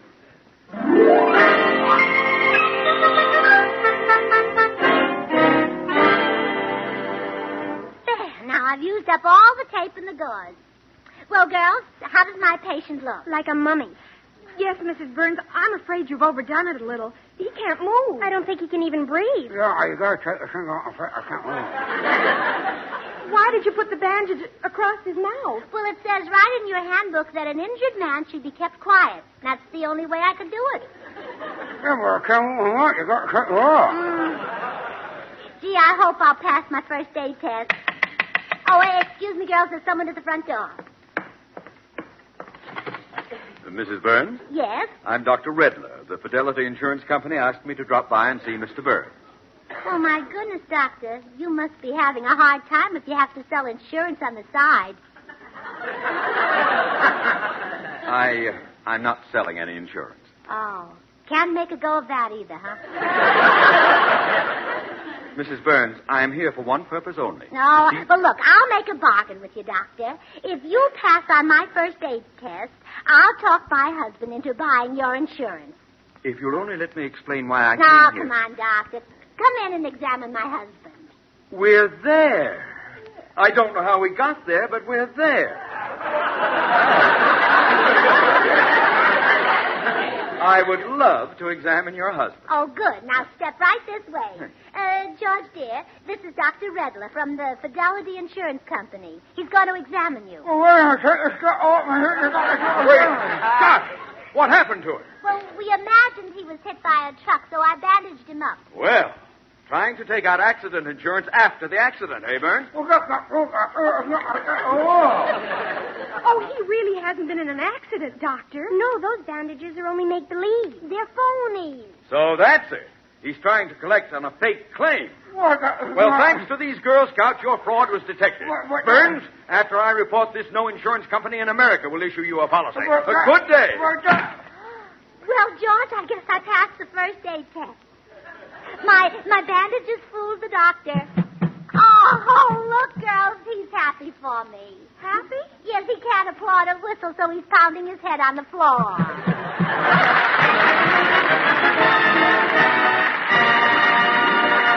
And that's the honest-to-goodness truth, Dr. Redler. I bandaged George up like that to practice Girl Scout first aid. I see. And the minute I got him unwrapped, he sent me right over here to your office to explain things.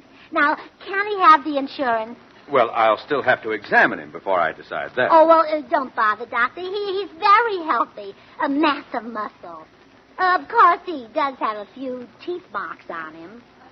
Teeth marks? Well, the neighbor's dog jumped on him and knocked him down. Vicious dog. The meanest chihuahua I ever saw. Perhaps the dog had hydrophobia. Well, he didn't get it from George. He's very healthy. How about it, Doctor? Will you give him the insurance? Mrs. Burns, there are certain things I must check. For example, his weight. Oh, well, I can tell you that. He weighs 150 strips. Of course, that's just hearsay. I'm very bashful. Now, will you let him have the insurance? Well, there are other things. I must make examinations of his heart, his kidneys, his lungs, and his liver, and send them to the insurance company. Well, won't that leave George awfully vacant?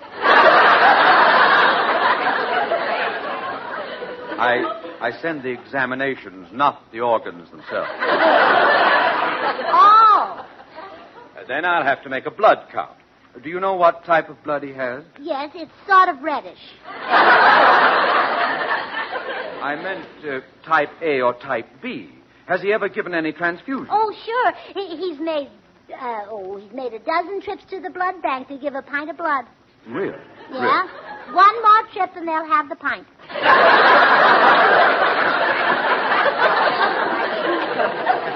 I think I'd better examine your house. I'll try to drop by your house this evening on my way home. You're wasting time, Doctor. He's in the pink, healthy as a bull. Well, I'll decide that, Mrs. Burns. Now, if you'll excuse me, I have an operation to perform at the Cedars. The Cedars? Oh, you're a tree surgeon, too. Well, goodbye and happy pruning.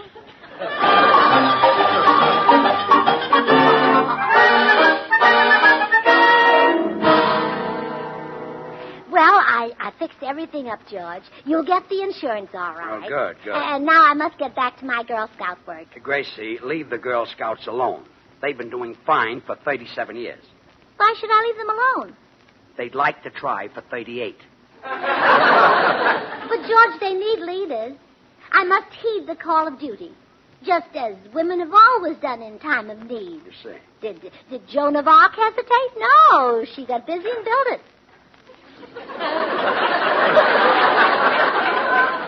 Built what? The Ark. Gracie, a man built the ark. Oh, go on. The person who built the Ark was a woman. Noah? How could I know her? She's been dead for years. That'd be nice on Bill Summer Show. Yeah. And just look through the pages of history. Whenever the world has needed something, it's always been a woman who stepped forward. It was even a woman who invented liquor. What woman? Mary, Queen of Scotch. I suppose some other woman invented beer.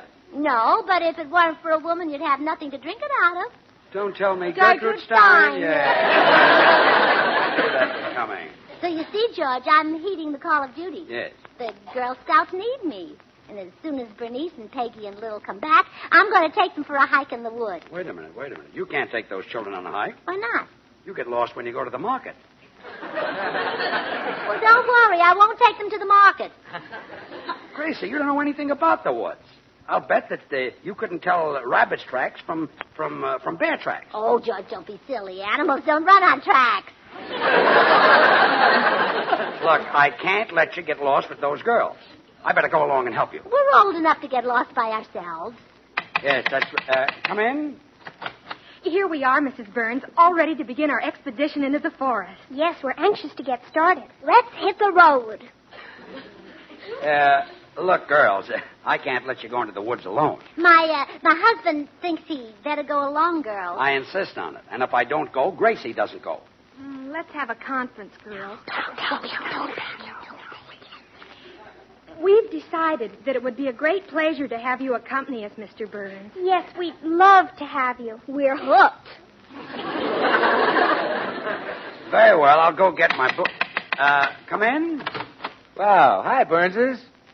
Say, why the Girl Scouts? Well, I'm training to be their leader, Bill.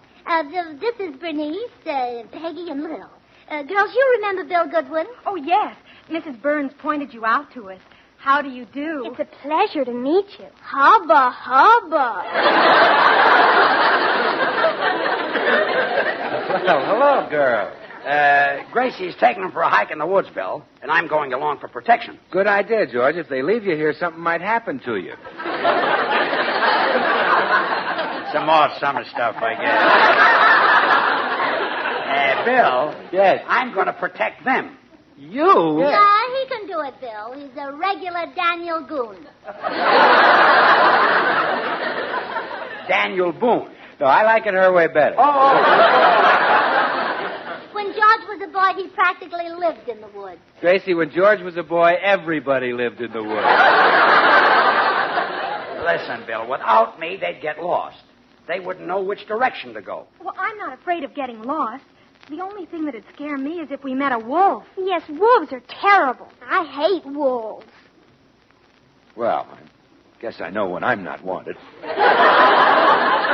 Goodbye. Well, let's get started on the hike, girls.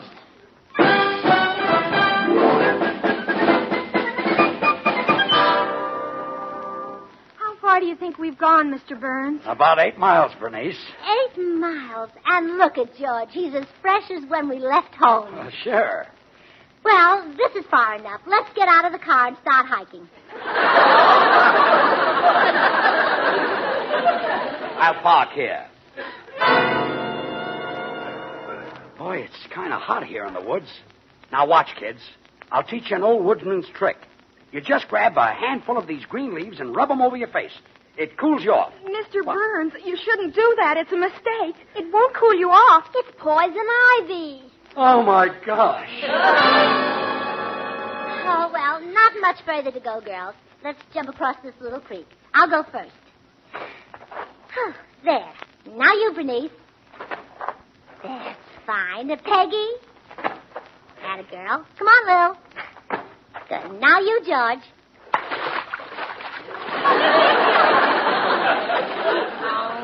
Don't sit in the water, dear. You'll frighten the fish.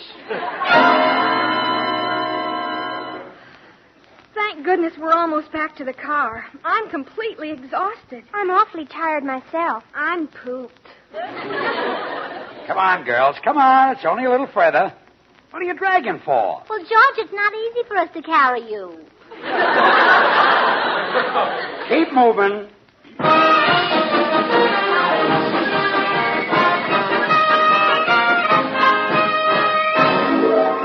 Oh, now stop groaning, George. You're safe at home. Yeah, well, we'll find us up again when I can't talk. Well, I had to put the bandage across your face for the poison ivy.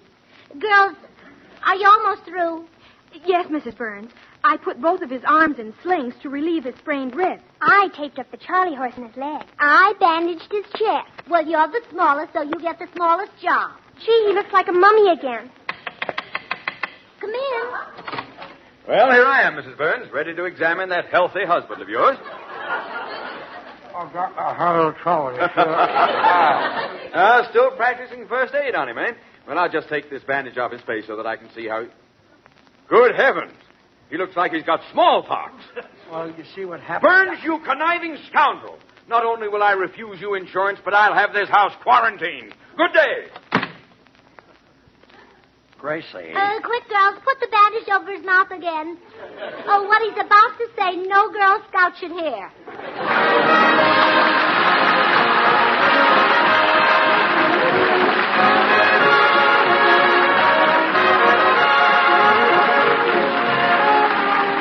Good night, folks.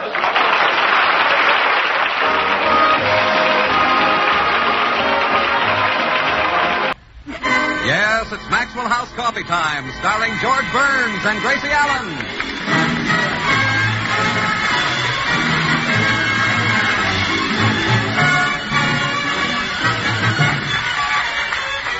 With our special guest, Howard Duff, who is the famous detective Sam Spade. Yours truly, Toby Reed, Joseph Kearns, Eric Snowden, Harry Lubin, the Maxwell House Orchestra, and Bill Goodwin. For America's Thursday night comedy enjoyment, it's George and Gracie.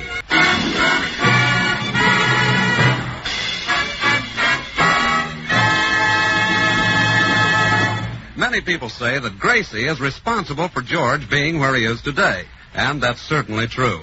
Gracie is also responsible for Sam Spade being where he is today. You see, George and Sam Spade are both in jail. How did it happen? Well, let's listen as George is being questioned by a police lieutenant. All right, let's start at the top. Name? George Burns. Occupation? I'm married to Gracie Allen. No. What do you do? What keeps you busy?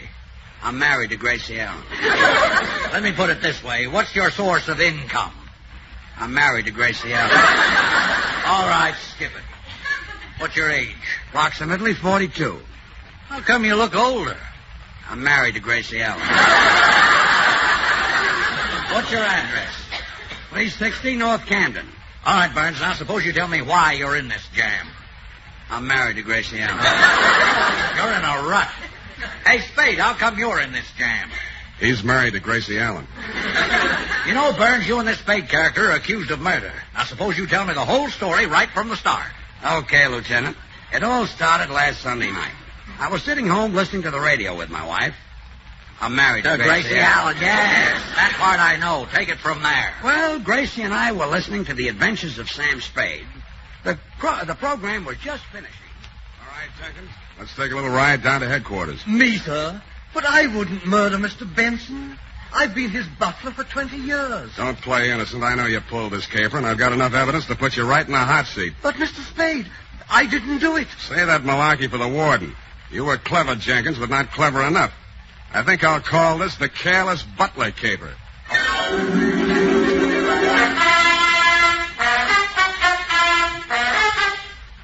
Why did you turn off the radio, Gracie? Sam Spade got the wrong man tonight. What? I'm positive that Jenkins the butler wasn't guilty. An innocent man is going to get the hot plate. Hot seat. And don't worry. You'll only get it on the radio. Well, who cares where they put it? When he sits down, it'll burn. I've got to talk to Sam Spade right away. Honey, Sam Spade is not a real detective. I'll say he isn't. Any man who'd make an innocent butler sit on the hot plate should... Gracie, he'll get a hot seat. Oh, he sure will after he sits on that hot plate. Look, here's what I mean. On his program, Sam Spade is a private detective. But in real life, he's just an ordinary guy. Just like on your program, you're a nitwit. But in real life...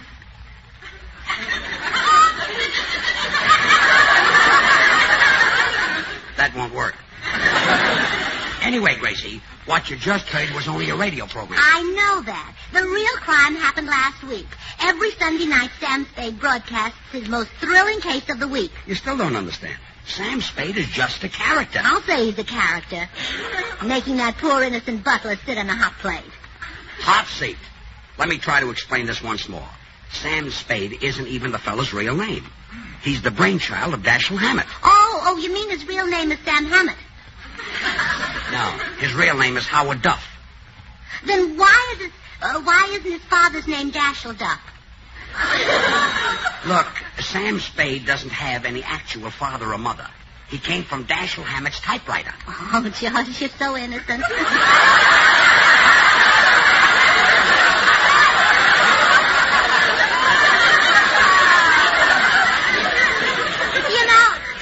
You believe that old story about coming from under cabbage leaves, too. What's the use? Okay, Sam Spade is a naughty detective, and he's sending an innocent butler to the hot plate. Hot seat. Good night, dear. Good night.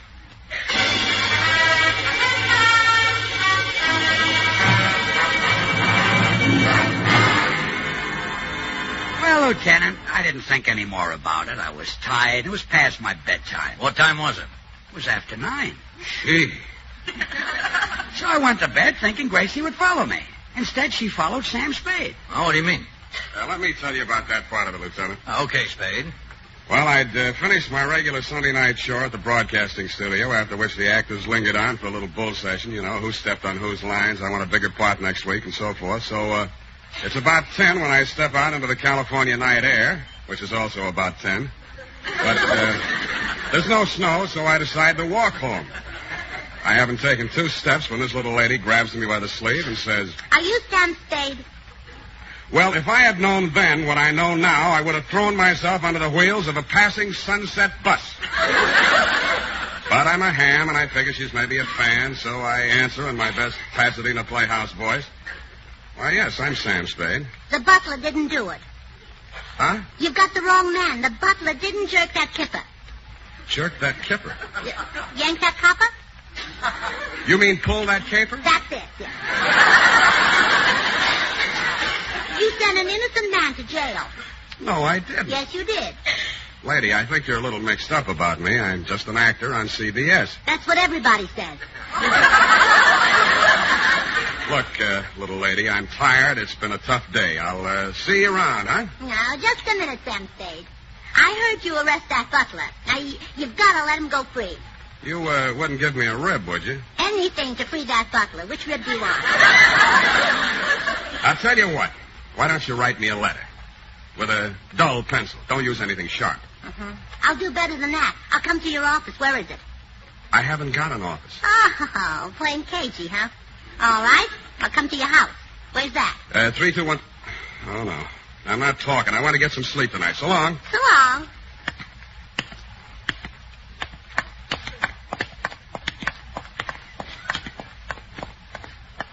Why are you following me? What do you want? Got a cigarette? Sure.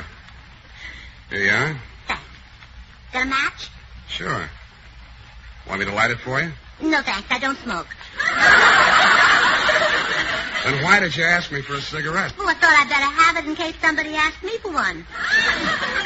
I see. Would you like a cigarette? No, thanks. Well, good night. Good night.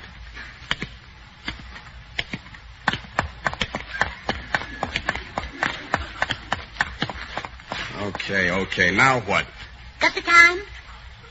Yeah, it's exactly 10:10. Thanks. No, I meant it's 10 minutes after 10. You're wrong. My watch says 15 after 10. You've got a watch? Sure. Then why did you ask me the time?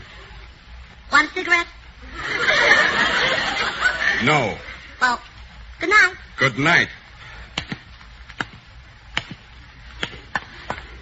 Look, lady, stop following me. Oh, it's you again. Yeah, fancy meeting me here. Can't I give you the slip? Please. I couldn't accept a thing like that from a strange man. All right, what do you want this time? Got a road map?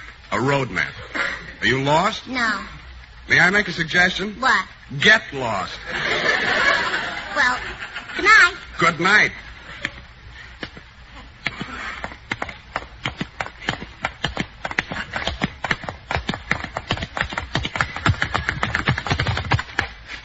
Well, I've had enough of this, little lady. You've seen the end of me. Yes, for 2 blocks.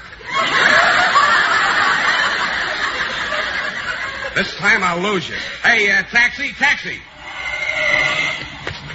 Let's get out of here, cabby, but fast.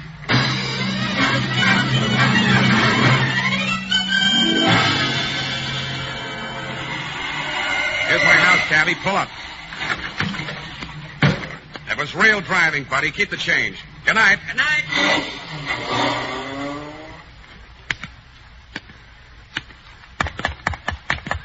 Oh, no. Oh, no! How did you get here? On the back of that cab. Who are you, anyway? Oh, no. I'm too smart to tell you who I am. If I did, you'd complain to my husband, George Burns. Oh, so you're Gracie Allen. How did you find out? You forget I'm a detective. Oh. And now I know what the National Safety Council means when they say don't be a Gracie. Oh, never mind that. Are you going to let the butler go? Look, Gracie, there's really no butler in prison, and I'm not really Sam Spade. Oh, now, don't give me that story about your mother being a typewriter. You're not talking to a child. I'm older than I look. Okay, Gracie, I see there's no use arguing with a smart girl like you. I'll see that the butler gets out. I'll get him the best mouthpiece in town. Get him out first. Fix his teeth later. Okay. Good night.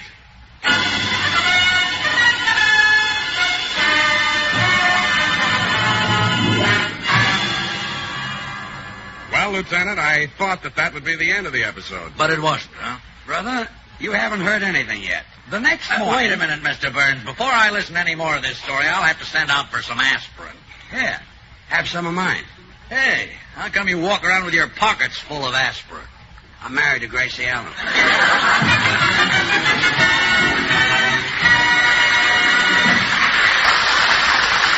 And now, back to the city jail, where George and Sam Spade are trying to explain how Gracie put them there. Let's see if I've got this straight so far, Burns. Your wife listened to Sam Spade's program, thought he was really sending an innocent butler to the chair, and started hounding him. That's right, Lieutenant. What did you think, Spade? I didn't know what to think, Lieutenant. The surveys tell me I have 10 million odd listeners, but I didn't think any of them were that odd. Yeah. Well, anyway, to get rid of her, you told her that you'd free the butler. Yeah, but that didn't satisfy Gracie. She demanded to see the guy. That's when Spade came to me for help. He asked me to make Gracie leave him alone. Now, what'd you say? I told him to ask me something easy, like getting Westbrook Pegler to dance with Eleanor Roosevelt.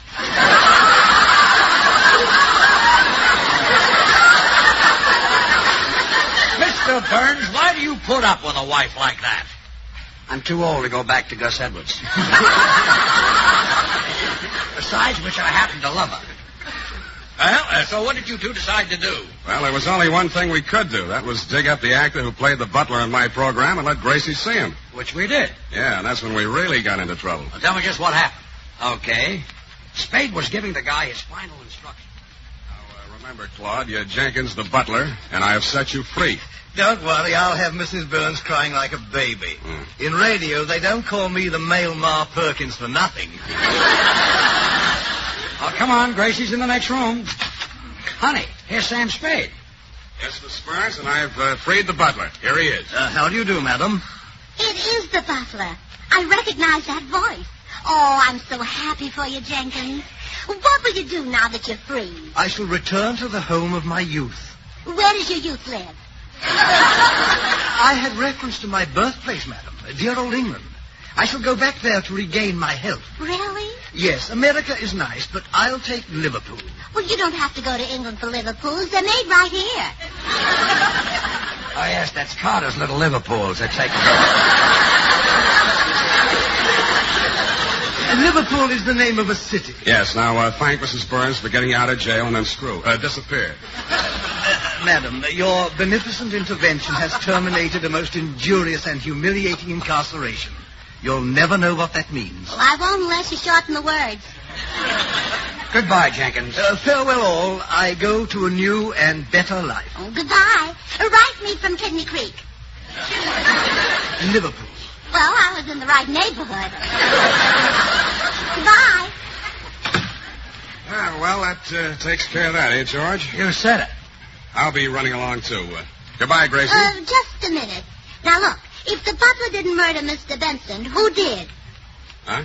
You proved that his wife and daughter didn't do it, and there was only one other person on the scene. So he must be the murderer. Who? You.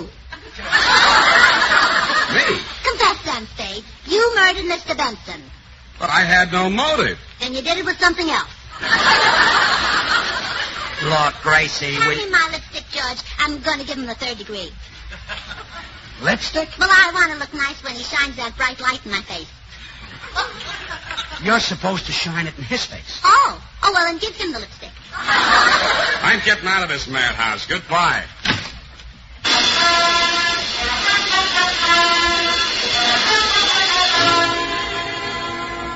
Well, Lieutenant, Spade ran out of that house like he was seeing a ghost, which was true because from then on Gracie started haunting him, trying to make him confess. Yeah, she found out that my radio sponsor was Wild Root Cream Oil, so she disguised herself with a big hat and a veil and knocked at my door. Sam Spade? Yes. How do you do? My name is Wild Root. Wild Root? Perhaps you know my husband, Willie Cream Oil. My full name is Mrs. Wild Root Cream Oil. I'm the wife of your sponsor. Now, look. I understand you murdered a Mr. Benson. Now, that's strictly forbidden in your contract. Mrs. Cream Oil, you look like Gracie Allen to me.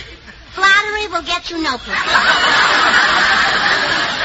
Now, if you'd like to confess, perhaps we can get you off with life imprisonment. And when you come out, you can take over your program again. Gracie, I did not murder Mr. Benson. Go away. But the next day, she was back. This time with another disguise. Sam Spade? Yes? I'm from Western Union. I have a telegram here from President Truman.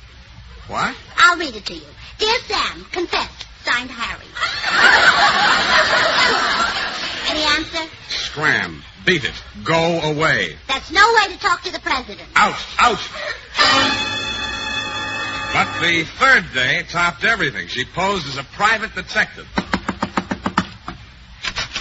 Sam Spade? Yes? I'm Sally Shovel. Now, listen, chum. We're in the same racket, pal, and I want to help you, buddy, so why don't you confess, Mac? You're a private eye? Also ear, nose, and throat.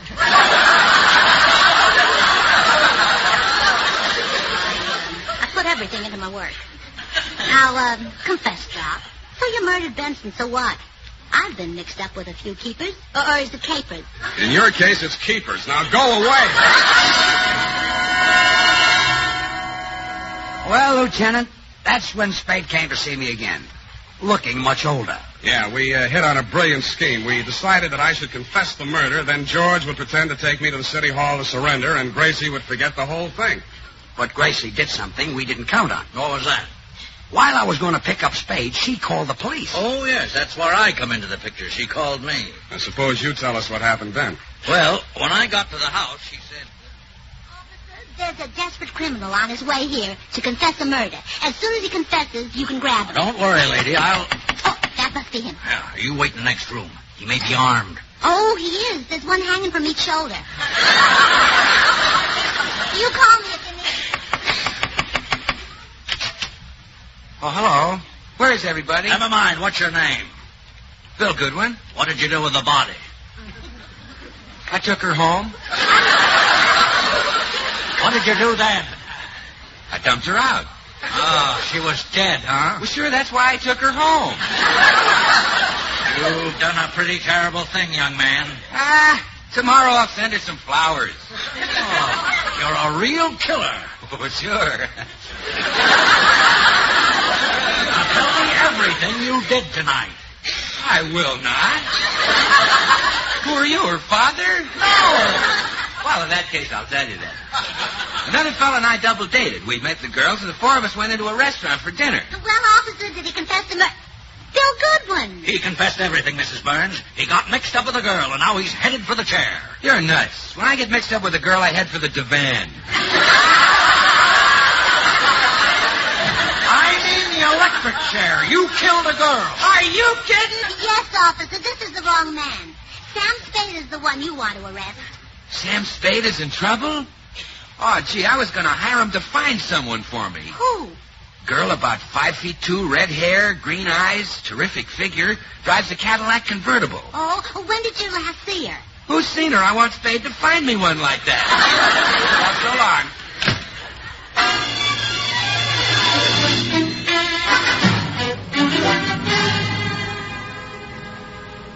Well, there won't be any mistake this time, officer.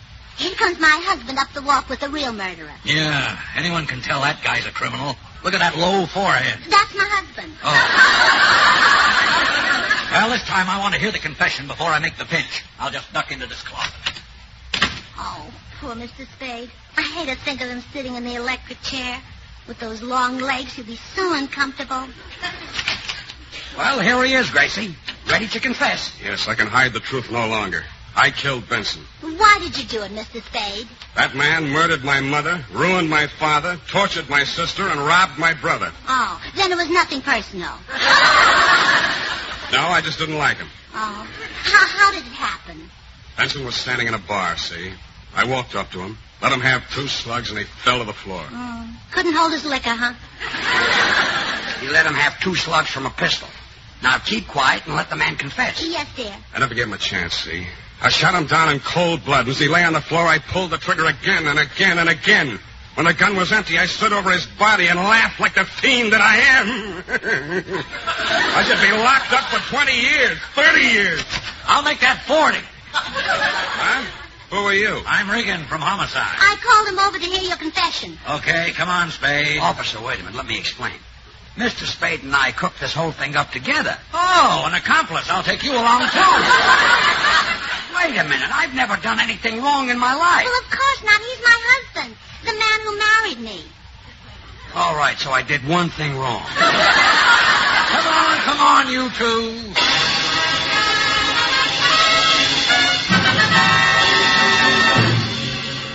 Well, Lieutenant, that's the whole story. My apologies, fellas. You're both free to go. Thanks. Come on, Sam. Let's get out of here. You said it. Oh, by the way, Mr. Burns, your wife's waiting outside. Gracie? So long, George. I'm staying in jail. So long. Oh, hello, darling. Hello, Gracie. Let's go home. Oh, I can't, sweetheart. I've got something important to do. Hey, you've got that big hat and that veil on again. Where are you going? Well, while you were in jail, I heard Ellery Queen on the radio, and he arrested the wrong man. Oh, no, you're not going to stop.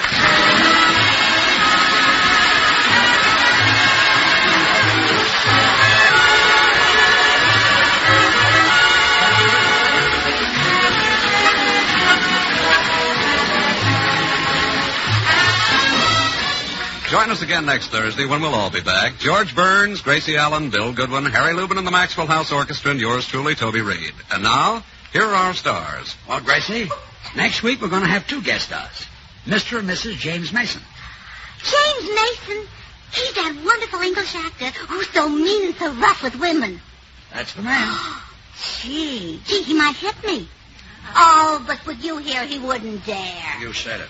You'd show him. If he hit me, you'd hit Mrs. Mason. That's what I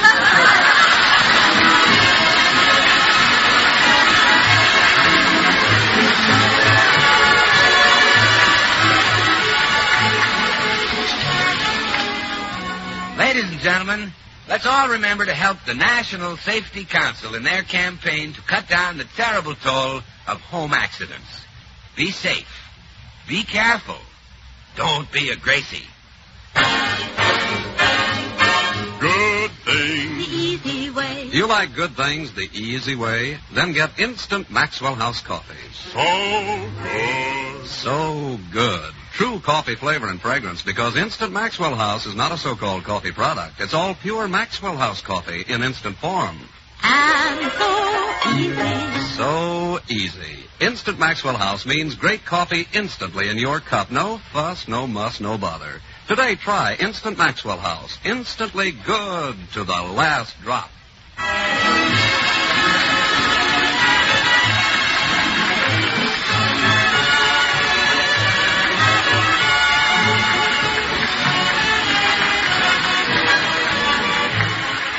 Howard Duff will soon be seen as star of the Universal International picture, Red Canyon. Until next Thursday, when our guests will be Mr. and Mrs. James Mason. Good night and good luck from the makers of Maxwell House, America's favorite brand of coffee. Always good to the last drop. The George Burns and Gracie Allen Show is written by Paul Henning and Keith Fowler.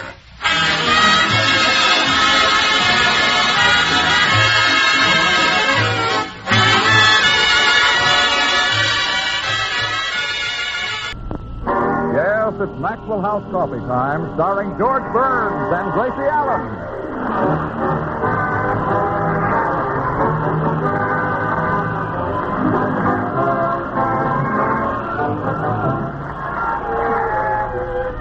With yours truly, Toby Reed, Bea Benaderet, Lois Corbett, Joseph Kearns, Lou Merrill, Harry Lubin, and the Maxwell House Orchestra, and Bill Goodwin. For America's Thursday night comedy enjoyment, it's George and Gracie.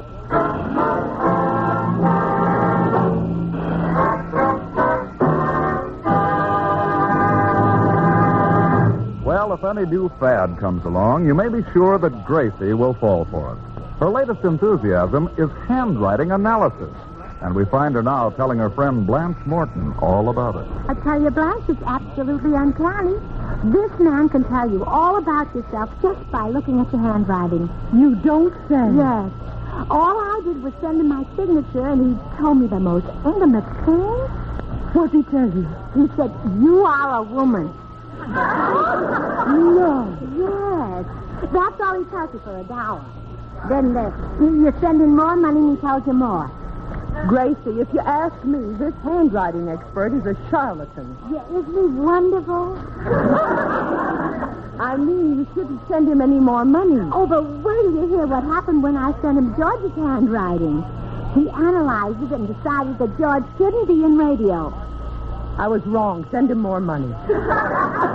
Oh, I will. He said George's writing showed that he had the delicate, sensitive hands of a surgeon. A surgeon? Uh-huh. That's the doctor who wears a mask and carries a knife.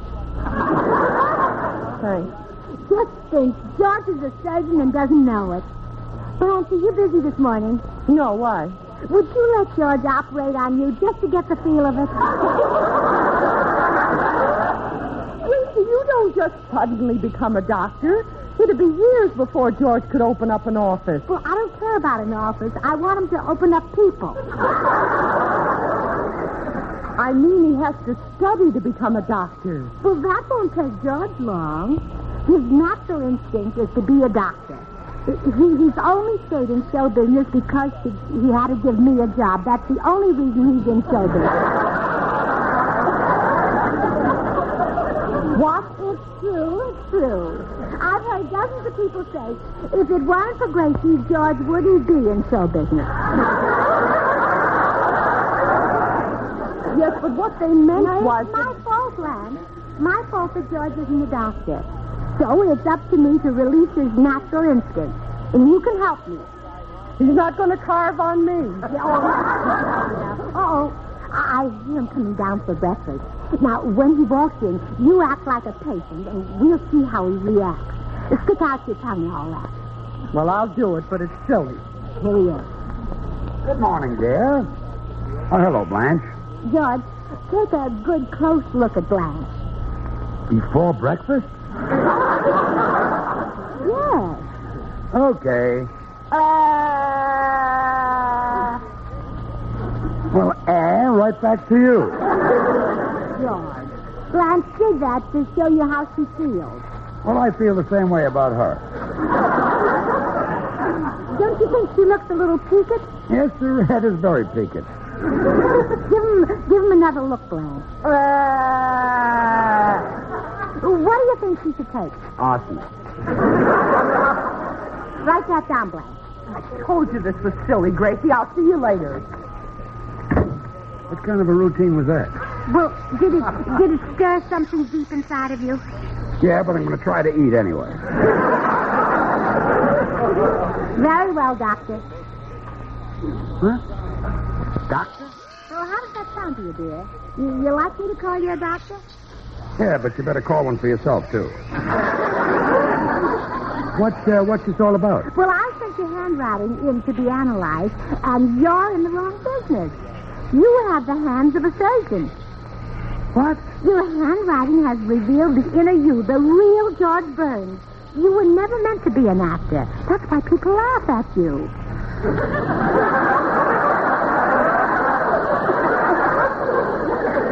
Become a surgeon, put on a mask, and they'll stop laughing. Gracie, you have to go to school to be a doctor. You have to go to school for 8 years. Well, then you're practically a doctor. You've already gone to school for 7 years. Now, look, just because some handwriting expert said that I was supposed to be a doctor, that doesn't make it so. Oh, I took no chances, George. I checked it to make sure. Checked it? How? By numerology. Oh, well, that makes it authentic, yeah. Well, sure. You see, your name, George, and Doctor, Doctor, both have 6 letters. That means you vibrate with a doctor. There are also 6 letters in DANCER. Suppose I vibrate with a dancer. Well, you better not let me catch you. Gracie, listen to me. Even if all this hokum were true, I couldn't become a doctor now. I'm too old. How old are you? I'm 10 years older than you are. Since when is 29 too old? I'm too old to go to school. But think of the thrill of being a great doctor. I can see you now performing a delicate operation. Maybe a brain operation. Maybe on me. If I thought there was a chance of that, I'd go to school. Oh, good. A few months of schooling and you'll be a great doctor. Why, you can be John Brother Hopkins. Forget it, honey. Show business is my racket. Listen. Oh, how do Mr. and Mrs. Audience? It is now my time to perform, and I'll present to you a little review in style, originality, and form. That's what I've been giving people for years. Well, so now become a doctor and make them well. Gracie, I've tried to be patient and explain things to you. Now I've had enough. Understand? Yes, dear. I don't want to hear any more about this doctor business. Yes, dear. I'm going down to the cigar store. Goodbye. Goodbye, Doctor. Oh, no. I knew George wouldn't go for it, Gracie. Well, Blanche, I still say all he needs is to have his doctor instinct aroused. And that's why I dropped by. I'm on my way to the hospital. The hospital? Well, I'm going to offer George his services. Once he gets inside and smells the ether, boom. You mean he'll be like a bird dog who smells a bird? Yeah, or a police dog who smells the police. Then he'll go to school and become a doctor. Oh, I'll be so proud of him. Gracie, doctors are wonderful, but I don't think George will ever be one. He will, too. Oh, I can see him now, dashing around in his delivery trunk, delivering babies. Relieving suffering, giving tall people high pose and short people low pose.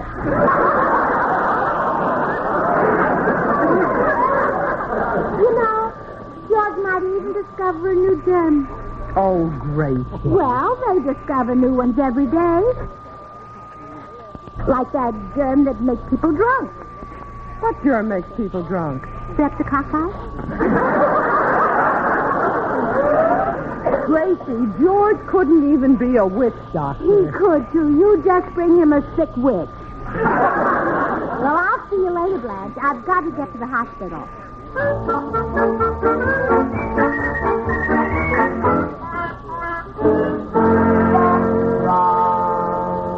May I help you? Oh, how do you do?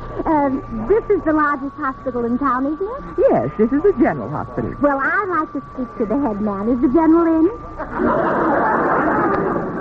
There's no general here. Oh, well, then I'll speak to the private. There's no private either. There must be. His name is right on that door. Private Ward. Miss. If he's busy, I'll talk to someone even lower. Lieutenant. We have no military personnel here. Perhaps I could help you. Well, I want to offer my husband services. Is he a doctor? Well, he's going to be. That's why I wanted to work here. I see. Has he taken medicine? Tons of it.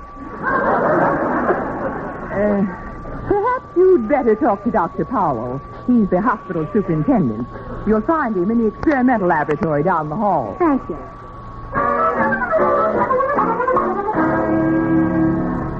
How's your experiment coming along, Dr. Powell? Well, I've gone as far as I can, Dr. Reynolds. I've tested this serum on guinea pigs and monkeys, but I can't find a man to volunteer for a test.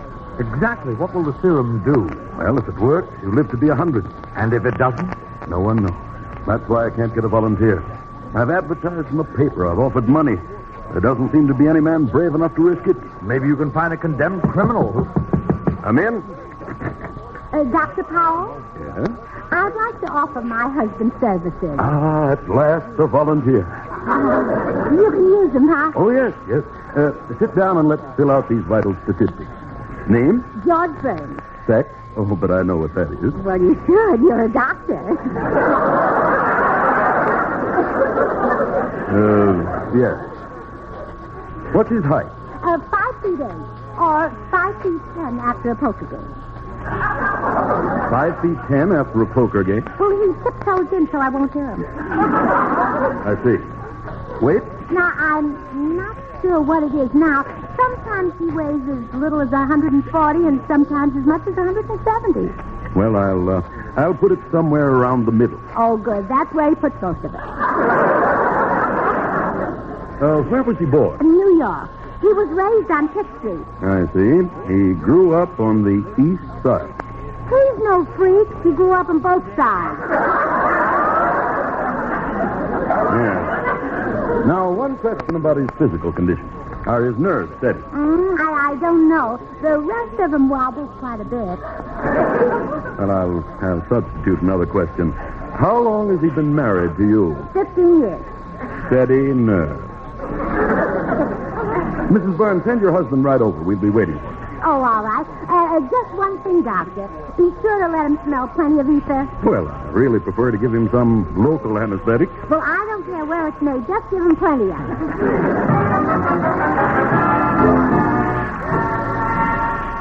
Gracie, I just had to run by and see how your plan to make George a doctor is working out. Oh, I thought you'd be anxious to hear about it, Glenn. Oh, sure, I'm all ears. Well, don't worry. When George is a doctor, he'll trim them down for you. And that won't be long now.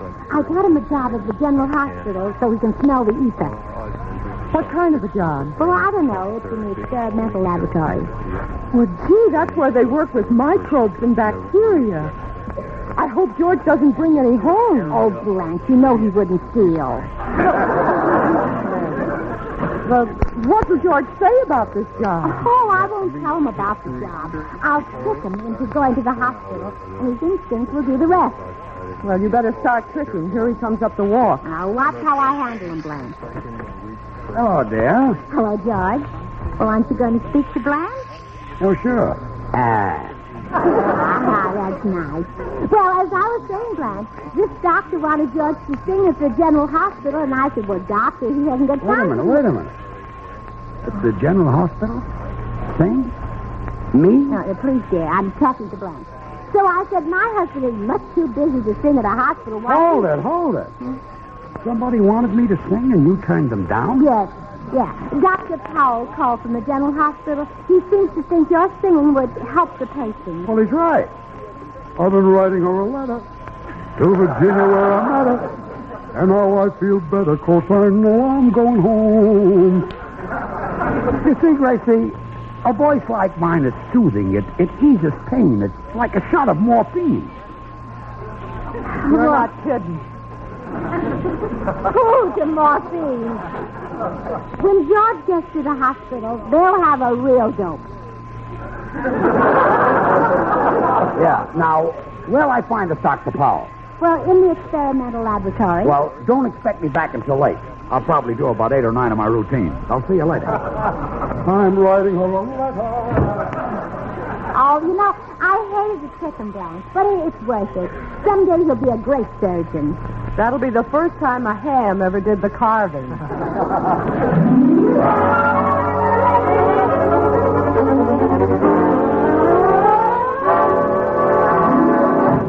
Have you got my serum ready, Dr. Reynolds? Yes, Dr. Powell. Good. Mr. Burns should be here soon. Gee, I can't understand why a married man would be willing to take such a risk. I can. I talked to his wife. Well, if he shows up, he's the bravest man I've ever seen. Why, this serum could... Come in. Dr. Powell? Yes? I'm George Burns. Understand you want me for a little routine. Ah, did you hear that, Dr. Reynolds? What a magnificent understatement. Ah, you're a brave man, Mr. Burns. Well, I used to get nervous, but I'm an old hand at this. I've been through the mill. Yes, you do look like you've been used frequently. Yeah, I'm a veteran. I can do anything. Well, I think you'll find today's job a little different. That's right, Mr. Burns. You're taking the place of Powell's guinea pig. That's okay. I once took the place of Madame Burkott's cockatoos.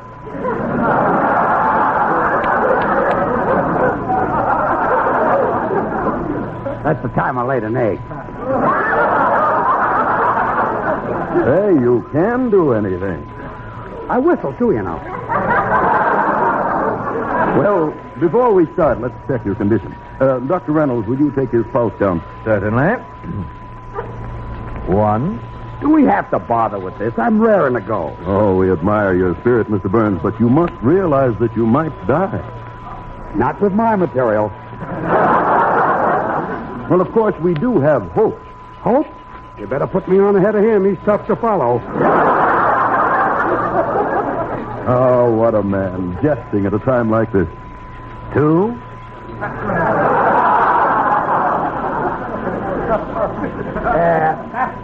By the way, Doctor, where do we do this at? Oh, right here in the experimental laboratory. It's our largest room. Good. I like a big audience. Is it all right with you if all available doctors and nurses watch the performance? Sure. Be glad to hand them a thrill. I'm writing her a letter. Mr. Burns. To Virginia where I met her. Mr. Burns. And now I feel better, 'cause I know I'm going home. Mr. Burns, we can postpone this if you're in pain. I feel great. 3. 3 already? I must be nervous. My pulse is fast today.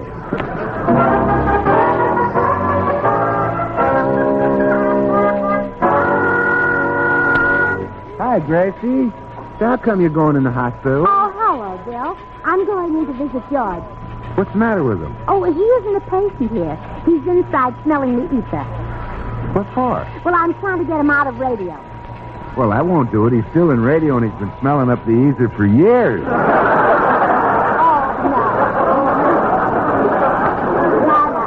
You don't understand. You see, George is meant to be a doctor, so I got him a job in the experimental laboratory. Come on in and see him. Oh, okay, Gracie. I love to go into hospitals, you know. I always catch something. You like that? Well, sure. You ought to see the nurse I caught yesterday. Well, come on, let's go. Just a moment. Where are you going? Well, we're going to the experimental laboratory. I'm sorry. They're about to conduct an experiment. You can't go in now. But it's important. I have strict orders. No one admitted to the laboratory but doctors and nurses. Oh, did you hear that, Doctor? Yeah. Come on, nurse. Wait a minute. Are you a doctor? Oh, sure. Dr. Goodwin, Hollywood's fastest operator.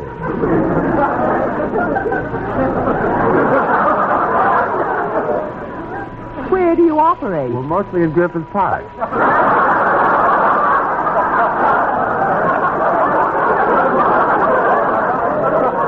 Griffith Park? Yes, he does a lot of cutting up there.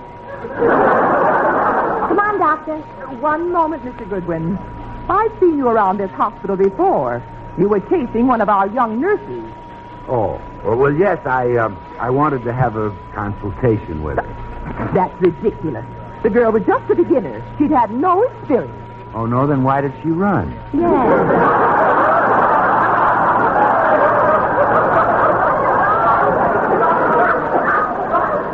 Come on, Doctor. Just a minute. I can't believe that he's a doctor. I doubt if he'd know a sore throat from a maternity case. Oh, you're wrong. Maternity cases are his specialty. Well, just yesterday, he cured a man who had a very bad case of maternity.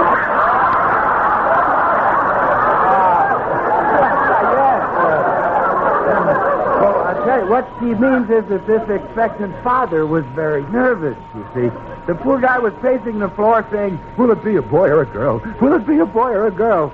Then I walked out and handed him that little gift from heaven, and when he saw what it was, he cried, hallelujah, just what I wanted. Mr. Goodwin, I've heard enough. You're not a doctor. You can leave this hospital. Oh, come on. Let us go into the experimental laboratory. We just want to see my husband, Mr. Burns. Why, he's the man who's being experimented on. They're giving him a new serum, and if it works, he'll live to be 100 years old. Oh, well, gee, no wonder they picked George. They won't have to wait long to see if it works. Well, I'll be running along, Gracie. Tell him hello for me. But did you say they're experimenting on Mr. Burns? Yes. Dr. Powell is making a guinea pig out of him. Well, I've got to stop him. I don't want a husband who oinks.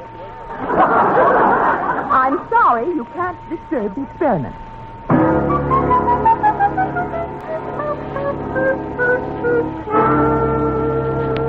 Well, Mr. Burns, we're just about ready to begin. Well, how is his pulse count, Dr. Reynolds? I'm still taking it. 7. That will be enough. Our audience is assembled, so let's get started. Mr. Burns, will you remove your clothes? That's not the kind of act I do, Doc.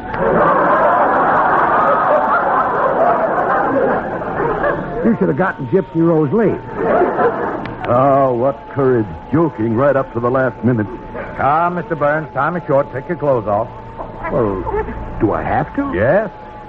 Well, okay, if you insist, but shouldn't we save that for a sock finish? I can't top that with ain't misbehaving. Mrs. Burns, I've explained that you cannot go into the experimental laboratory and interrupt Dr. Powell. But it's my fault that my poor husband is in there. He doesn't know what he's getting into. I have strict orders. Oh, my appendix. Quick, take me to Dr. Powell. He won't remove your appendix. He already did. I want it put back. Oh, I'm sorry, that won't get you in. No, huh? Let me go in there quick. I'm going to have a baby. In the experimental laboratory? Well, yes, this is my first one, and it's an experiment. Mrs. Burns, it's no use. Well, look, tell the doctor to give me the serum. I love George. I can't let anything happen to him. Let me take his place. Bad, Dr. Powell. Yes, a shame it didn't work out. Well, don't let one failure discourage you. I'll try again, Dr. Reynolds. Oh, Dr. Powell. Oh, hello, Mrs. Burns. Is it over? Yes, it's all over. How is my husband? Mrs. Burns, I hate to tell you this, but... But what? Your husband is as nutty as a fruitcake. Did you give him the serum? No, we couldn't catch him. He's in there running around with nothing on but a derby hat singing Ain't Misbehaving.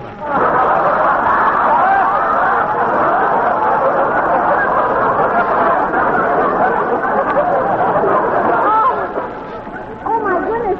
He is crazy. He looks awful in a derby hat. Oh, I better take him right home.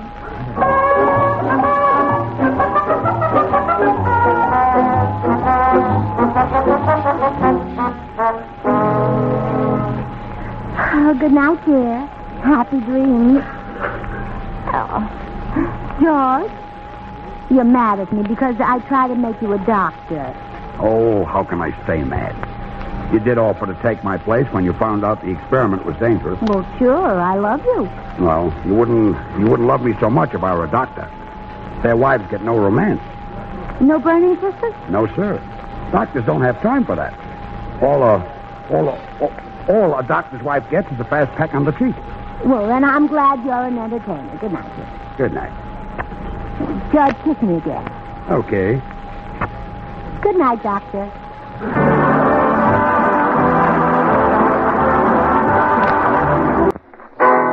it's Maxwell House Coffee Time, starring George Burns and Gracie Allen.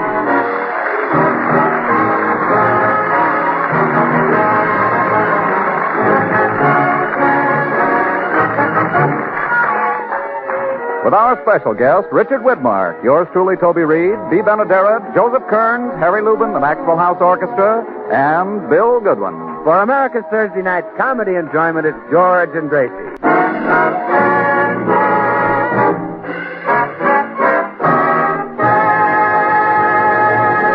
Well, this morning, Gracie asked George if she could drive the car downtown. George said no, as usual. So Gracie took it anyway, as usual. The car is now in the repair shop having the dents taken out of the fenders, as usual. And Gracie is being cross-examined by a suspicious George. Gracie, where's the car? The car? Yeah, where is it? Where is what? The car. Our car? Our car. The one with the windshield wiper? The one with the windshield. Where is it? On the windshield. See you later. Wait a minute. I want to know where the car is. George, have you heard the joke about the moron who threw the Chinese midget downstairs? Gracie, A moron threw a Chinese midget downstairs because he wanted to pitch a little woo. Have you heard it? Yes.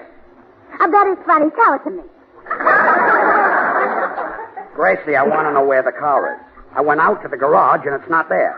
Somebody stole our garage, huh? Well, I'll tell the police. Come back here. Now, what happened to the car? Oh, all right. I had a little accident. It's at the shop being fixed.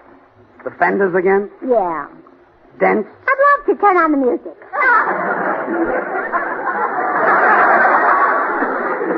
Look, I don't feel like dancing. Do the fenders have dents? Now, please. What happened? Well, I wasn't to blame, George. Another car ran right into me. Who was driving it? Nobody. It was parked. A parked car ran into you? Now, isn't that typical California driving? They can't even control their cars when they're not in them. Yes, it's simply awful. No wonder the National Safety Council says don't be a Gracie. Do you know whose car you hit? Yes, I took his name and address off the registration slip, in case I decided to sue him. Look, Gracie, the accident was your fault. Now, you go over to this man's house and settle with him. Settle with him and leave you? No, not leave me. I mean, settle for the damage you did. What's his name? Well, it's here on this slip of paper. I'll run up and change clothes. I want to look my best when I talk business with a man. What a woman. Well, let's see who she hit. Richard Widmark. Richard Widmark. Say, he's the movie villain. Killer. Hey, this gives me an idea.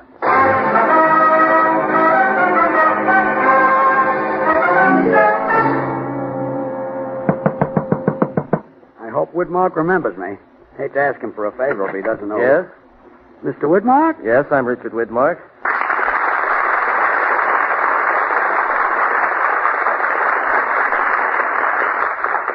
Remember me?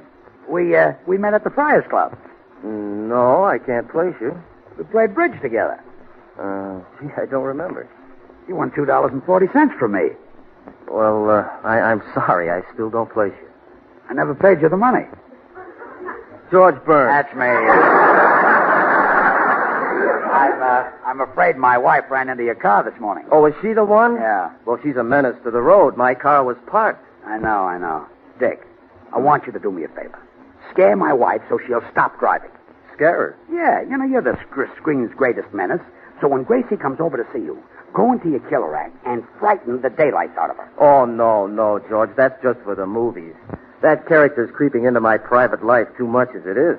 It's getting so mothers frighten their children by saying Richard Widmark will get you. But Dick... You don't know what it's like to have people scream and run away the minute they see your face. On second thought, maybe you do.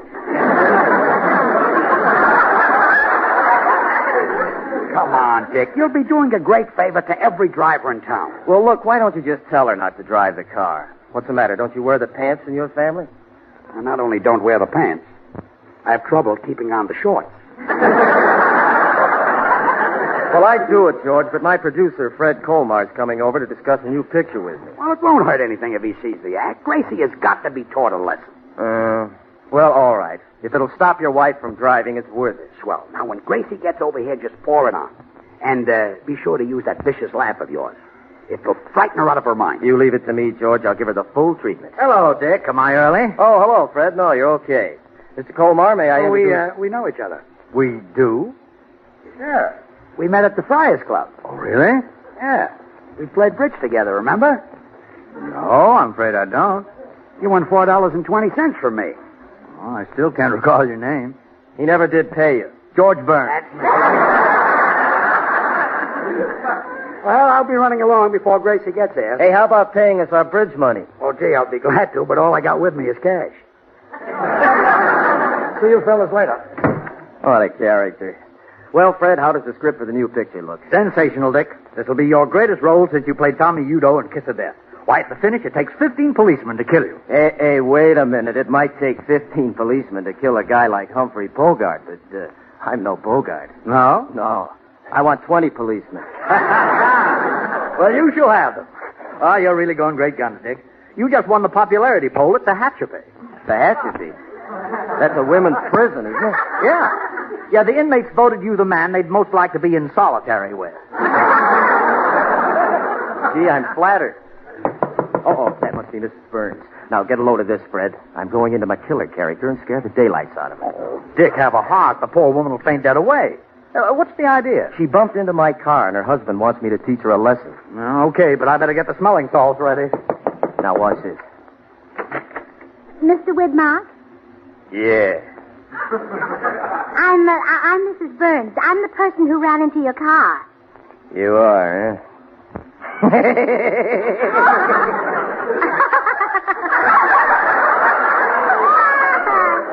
I'm glad you're not angry. Hey, Fred, get a load of the good-looking skirt. Oh, do you like it? You know, it could be a little longer, but I'm not much at sewing. The blouse is nice, too, don't you think? This is what they call a peasant blouse. Can't it? Huh? Button it up. Oh, all right. Say, it does look better buttoned all the way. Oh, you certainly know a lot about women's clothes. Are you a dressmaker? Dressmaker? I knew your face looked familiar. Do you work for Adrian or Ori Kelly? Look, lady, I'm a crook. Oh, you're in business for yourself, huh? Well, how nice. Stop with that. I've had a record since I was 6 years old. That's when I made my first slip. My, you started sewing early.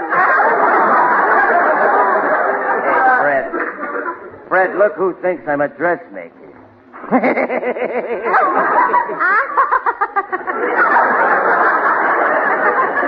are you laughing at? What are you laughing at? Nothing. Well, that's good enough for me.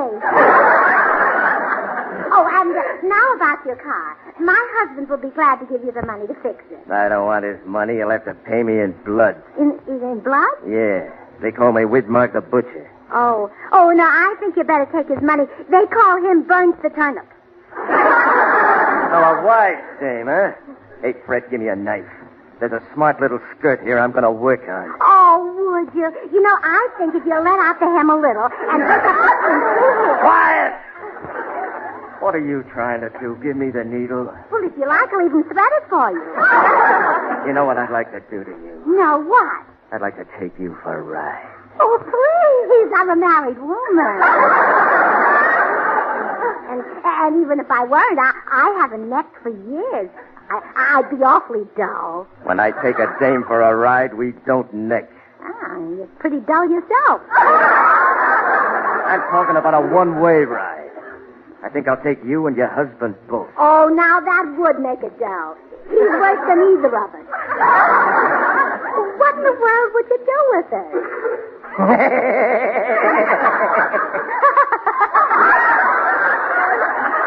What are you laughing at this time? What are you laughing at? Nothing. Oh, gee, George will love you. You must sit in our audience some night.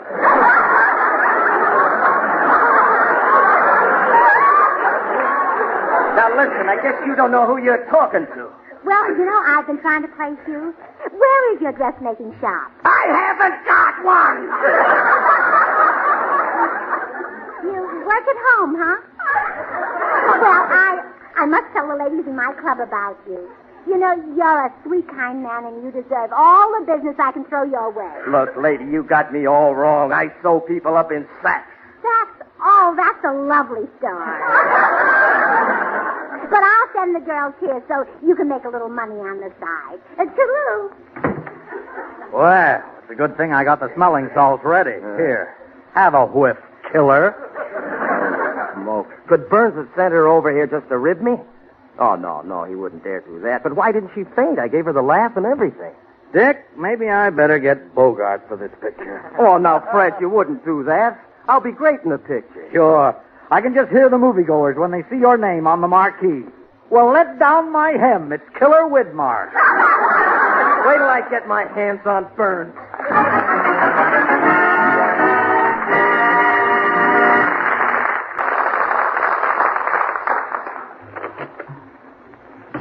Hello, dear. I'm back from seeing Mr. Widmark. Well, what's the matter? You look surprised. You're so calm. I expected you to shake. Oh, I'm sorry. Stick out your hand. How do? How do? Yes. I didn't mean that. Didn't Widmark scare you? That sweet little man? Of course not. Gracie, that sweet little man scares people stiff. Well, he might scare them stiff, but he's certainly sweet when he's sober.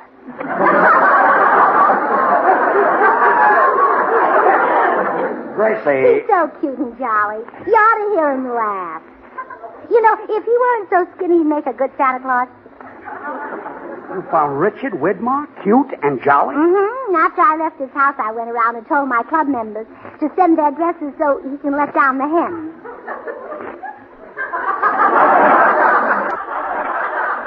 Widmark lets down hem? Oh, he's been sewing all his life. Widmark? Mm-hmm. Well, that I never. Come in. Oh. Hello, Dick. We were just talking about you. Say, what are you two trying to do? Ruin me? Well, no, Mr. Widmark. We're sending you a lot of business. Burns, you started this. I ought to pin your ears back. Oh, no, don't do that. When he reads in the sun, they shade his book. What do you saw about, Dick? Ever hear of the Beverly Hills Uplift Society? Yeah, that's Gracie's club. Well, 3 of the women, and when I call them women, I give them the benefit of the doubt, came by my house and left clothes for me to mend. Well? I'm not a dressmaker. Oh, did you give it up? Yeah, no. No, look, Mrs. Burns, I have to rush to the studio. You go pick up your friends' clothing and return it to their respective caves.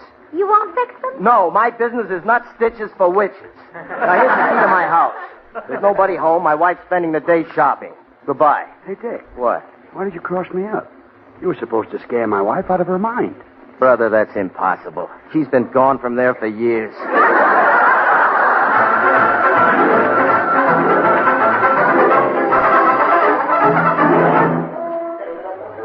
Now, where could Mr. Widmark have put those dresses? So hard to find things in a strange house. Well, hello. Hello. Who you? I'm Mrs. Widmark. How did you get into my house? Your husband gave me a key. How convenient. Yes, he didn't expect you to be here. I'll bet he didn't. Well, I'll only be a minute. I just came by to pick up the clothes the girls left here.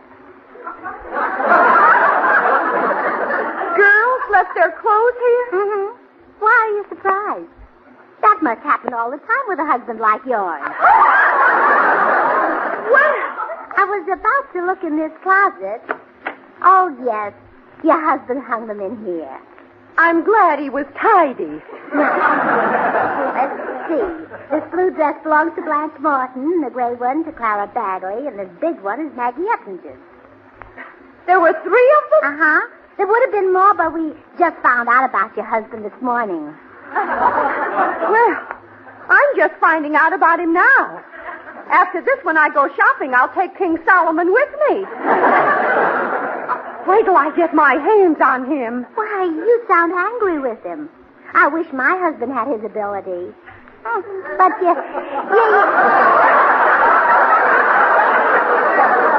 I know. You just can't teach old dogs new tricks.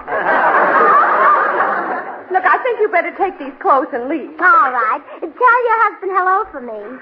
When he comes home, you'll get a salad bowl right over his head. Well, after you cut his hair, tell him hello for me.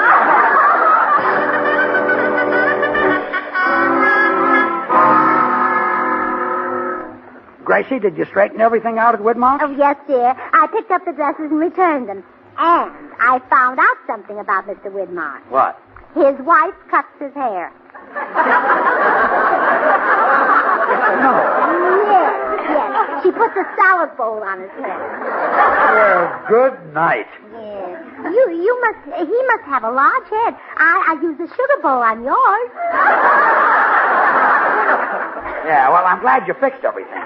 Widmark seemed upset about something, and, come in?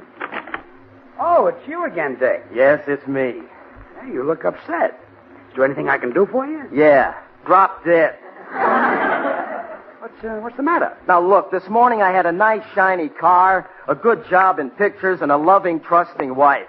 Now my car's dented, my job's gone, and my wife won't speak to me. Oh, you poor man. If you'd come to us sooner, we might have helped you. Look, Burns, I'm a peaceful man. I've never even killed a rat. But I'm starting now. Come here. George, he's calling you. I'm not answering. I'm going to beat the stuffing out of you. Oh, that's not stuffing. That's all George. And you better not touch him. He fights like a wildcat. He does, huh? Yeah, he screams and scratches. Stay out of it. Burns, I don't want to hit you in front of your wife. Let's step into the next room. I'd rather die here. Oh, George, you're not afraid of this dressmaker. Go in the den with him. Yeah. Ouch. Let go of me. You're hurting my arm. Stop dragging me. Stop dragging him, Mrs. Burns. Thanks. I'll take him in there myself. Look, Dick, let's talk this over. Now, wait. Oh, George will kill him. He's as strong as an ox. And he's twice as handsome. Oh, come in. Hi, Gracie. Is George around? Yes, Bill. He's in the den having a fight. What? That little coward? George isn't a coward. He never ran away from a fight in his life.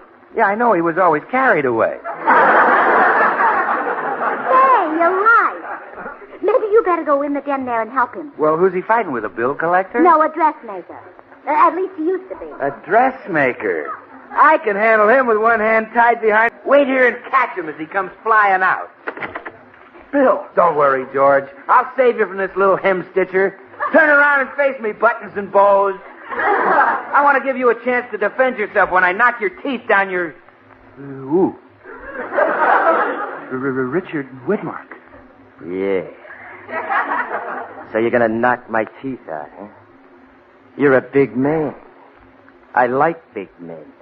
They bounce when they hit the floor. I fool everybody with these stilts. Stilts. Bill, don't be a coward. Widmark can't hurt us if we're together. Yeah, but he'll take us apart. I'll see you later. Come back here.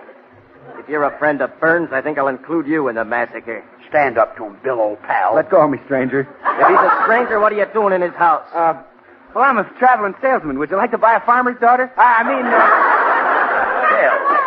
Bill. Huh? Admit you're my friend. Oh, so he is your friend. Oh, sure. He's on my radio program. Ah, get out of here. You're a dope. I'm a dope. Some dope. Saved myself a beating and got him to do my work. See you later.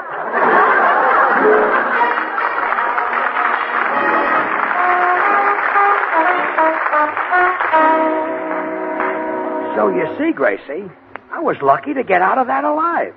It wasn't until Bill left that I found out why Widmark was sore. You mean when I went to his house this morning, he was supposed to frighten me? Of course. He's the most sensational villain in the movies. And you made him look like a jerk in front of his producer. Well, I'll make it up to him. I'll go over and let him scare me right now. Oh, no. It's too late now. Oh, no, it isn't, George. Remember what Benjamin Franklin said? Well, what did he say? He said a lot of great things. Take your pick. Gracie, you're nuts. No, he didn't say that. He doesn't even know me. I'll introduce you to Benny later, yeah. Well, I'll see you later, dear. I'm going over and let Mr. Widmark frighten me.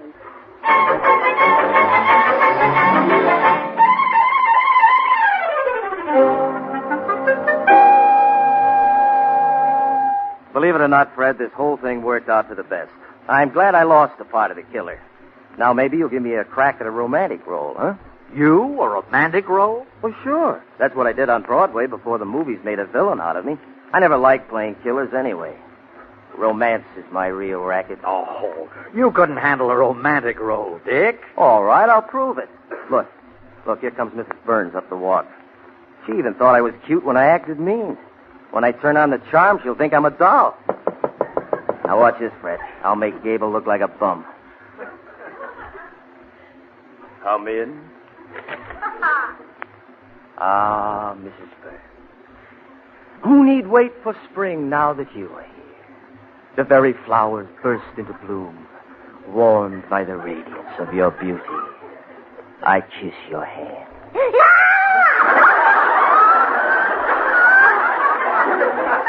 What is wrong? I want to take you in my arms. Mrs. Burns, look at me.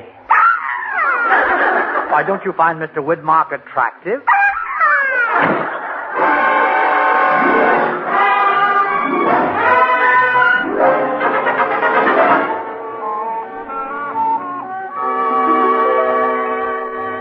Well, George, I fixed up Mr. Widmark. Good, he's a nice fellow. I'm glad we straightened him out. Oh, yes, I guess he appreciates it, too. Here he comes up the walk with a present for you. A present? Mm-hmm. He must think you're quite an athlete. He's carrying a baseball bat. Something tells me that's not a present. I'm going out the back way.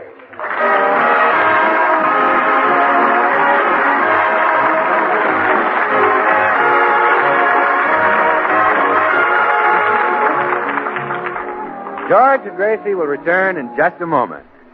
Ladies and gentlemen, last year, 5,200,000 people suffered disabling accidents in their homes. Let's all remember to help the National Safety Council in its drive to prevent home accidents. Be safe. Be careful. Don't be a Gracie. Join us again next Thursday when we'll all be back. George Burns, Gracie Allen, Bill Goodwin, Harry Lubin, and the Maxwell House Orchestra, and yours truly, Toby Reed. And now, here are our stars. Well, Gracie, I talked to Widmark's producer and straightened everything out. He's back in the picture. Yes, I know. I drove him to the studio to start work. You took the car? Again? Where is it? In the repair shop. Dents again? What love to. Turn on the music.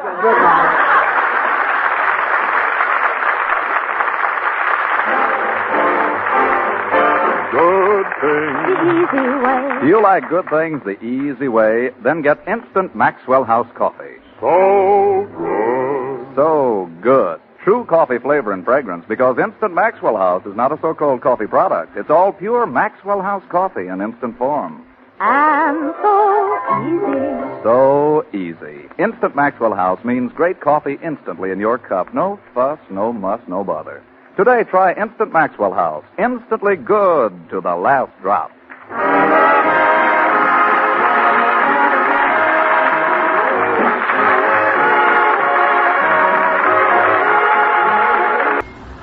Yes, it's Maxwell House Coffee Time, starring George Burns and Gracie Allen.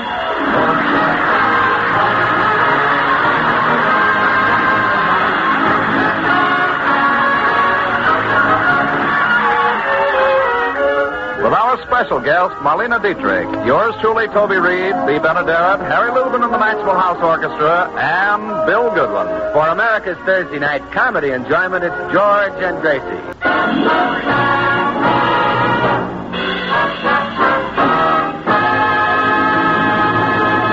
Officially, there are 3 more days until spring, but George Burns decided not to wait. He caught cold today. We find him now propped up in bed, surrounded by blankets and hot water bottles, with Gracie hovering over him like a mother bird. Gesundheit. Thank you. Now, here, darling, try a teaspoon of this. Open wide. That's it. There. Holy smoke. Stuff tastes like shampoo. Now take a teaspoon of this. Oh, come on, take it like a little man. That's the way. That tastes like hand lotion. Oh, thanks, dear. Well, at last I've got that straightened out. Huh? Well, the labels came off these 2 bottles, and I didn't know which was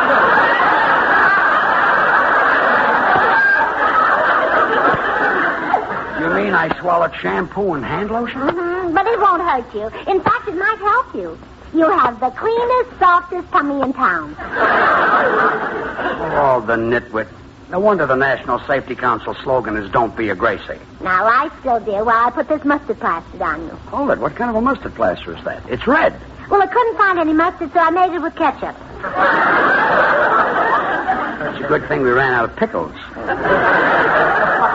Look, Gracie, stop nursing me. No, darling, I'll nurse you like Florence nursed her nightingale. I'll be better in about 30 years. You see, I've got to get you well by tonight. Tonight? Why tonight? Well, this is the night of the big pageant given by my club, the Beverly Hills Uplift Society. Gracie, why don't you drop out of that club? That's the silliest bunch of women that ever got together. The Beverly Hills Uplift Society is a charitable organization. It is? The money from our pageant will be used to buy clothing for unfortunate girls. What unfortunate girls? The girls of the Beverly Hills Uplift Society. I thought so. The girls are given the pageant tonight to welcome the arrival of spring. Spring will take a look at those dames and refuse to arrive. Forget the club and stay home, dear. Well, I can't, dear. I'm in the pageant. You know, in the opening scene, I'm a caterpillar. A caterpillar? Yeah, and then later I turn into a butterfly. I see. And at the end of the show, everyone chases me with nets. That they'll do whether you're a butterfly or not. Oh, it'll be a thrilling pageant. I dear. bet it will. You know, as the curtain goes up, you see all the girls on the stage dressed as flowers. I see. And then Clara Bagley enters as a fairy, and as she passes the girls, they jump 3 feet in the air. They represent the flowers springing up. But, Gracie, the uplifters aren't young anymore. How can they jump 3 feet? But Clara has a wand. Oh. It's magic. It's magic. Yes. Then out comes Blanche Morton. She's a sprite. I just got in town. Let's have that again. What's a sprite? A sprite? Yes, what is that? Sprite. Well, she looks like that girl you find on White Rock. Huh. She looks like she was found under a wet rock. What was that? Nothing. I'm just ad-libbing. Stay home tonight, dear. Oh, Gracie, are you home? Oh, yes, Blanche. I'm in the bedroom here with George. I'll be right out. Now, stay covered, dear. Tell her to find a new caterpillar. Hello, Blanche. Hello, Gracie. I'm on my way downtown to get some tights for my Sprite costume. How's George's cold? Oh, not so good, Blanche. Oh, well, I'll be glad to make him some hot chicken broth. Oh, no.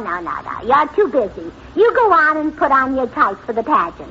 I've got chicken legs. No, you wear your tights anyhow. But if George isn't better by tonight, I'll have to stay home with him. Well, Gracie, why not hire a sitter? A sitter? Uh-huh. Someone to stay with George and wait on him. Like a babysitter. Well, wouldn't a grown-up sitter be better? They are grown-ups, Gracie. They're girls who earn money that way. Oh! Well, come in. Hi, Gracie. Oh, hello, Mrs. Morton. How do, Bill. Mr. Goodwin? Where's George? Well, he's in bed with a cold, Bill. You know, I'm thinking of hiring a babysitter to stay with him tonight. Oh, well, you're lucky I came along, Gracie. I got a whole list of them. But you don't have any children. How come you know so many? Well, who do you think sits with the babysitter while the babysitter sits with the baby? Bill Goodwin, can't you think of anything better than chasing girls? Yeah, catching them.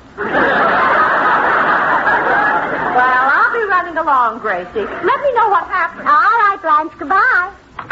Say, can I see the little man? Oh, sure, Bill. He's right here in the bedroom. Well, George, old pal, Gracie told me about your cold. Have you called a doctor? There's nothing anybody can do for a cold, Bill. Might as well call an African witch doctor. What do they do? Well, they scare sickness away with horrible-looking faces. And does it work? If it did, George would be a well man. Some of the summer replacement Yeah. stuff.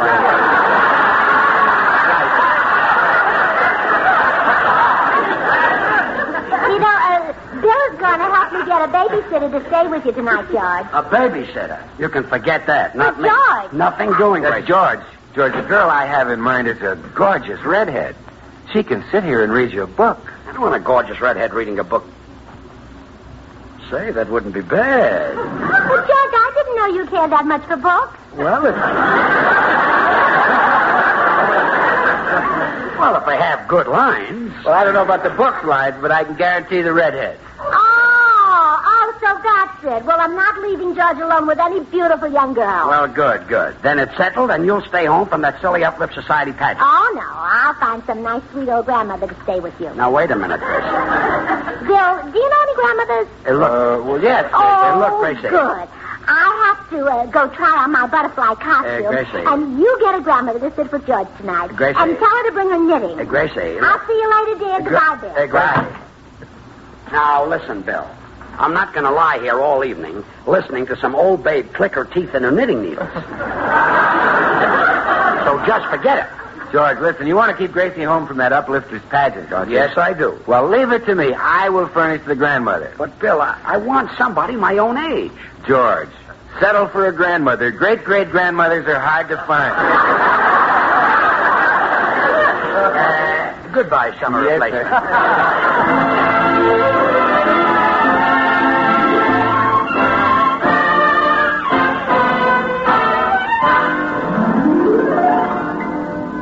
Well, George, meet the grandmother. Hello, George.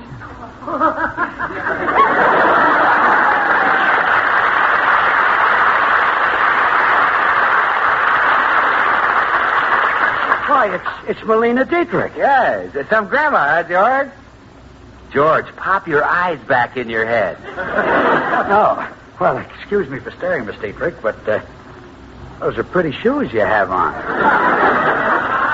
But I'm not wearing them on my knees.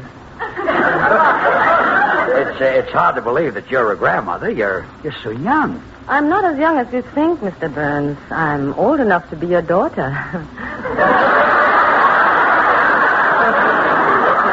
I hope so. I explained the situation to Marlena, George, and she'll go along with the gag as a personal favor to me. Yes, it sounds like a lot of fun. Besides, it's time I did something for Bill. I've said no to him so often.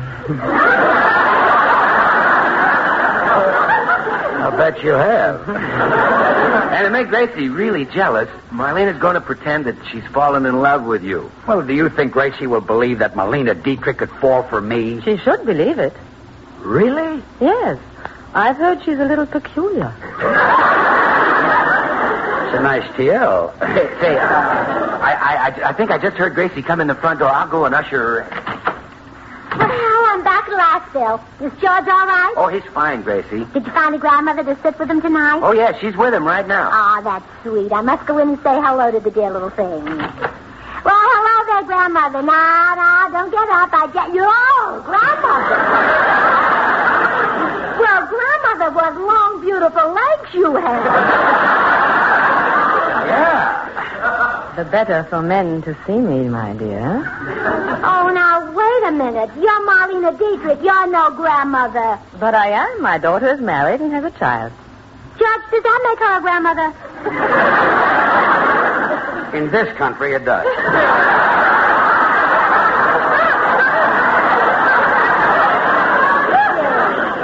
I expected to find a little old lady with her knitting. I love to knit. As a matter of fact, I knitted this dress I'm wearing. It took me weeks. Yeah, I can see you put a lot into it. Well, now you can go to the Uplifters pageant, Gracie, and don't worry. Melina will do things for me. Like what? Well, first I thought I would rub his chest with camphorated oil.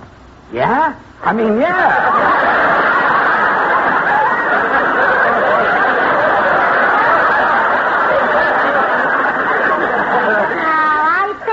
Stick around. But why? Well, you might not be able to find things. Don't worry. I'm sure I can find the oil. But before you leave, I wish you would point out his chest. It's right under this button. Run along, Gracie. Yes. Why do you hesitate, Mrs. Burns? Don't you trust your husband alone with me? Well, sure I trust him. It's you I'm worried about. Me? Well, yes. George can resist you, but can you resist George? I'll force myself. A beautiful woman like you is an unlighted powder keg, and George is just the punk who can light it.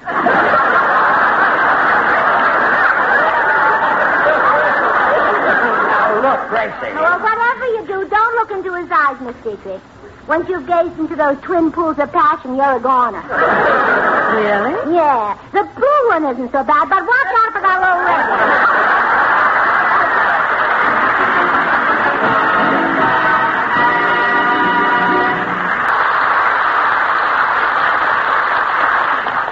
So you see, Blanche, I can't leave those two alone together. I've got to get rid of Dietrich. Oh, Gracie, there's nothing to worry about. George has a cold. A cold gives George more sex appeal than ever.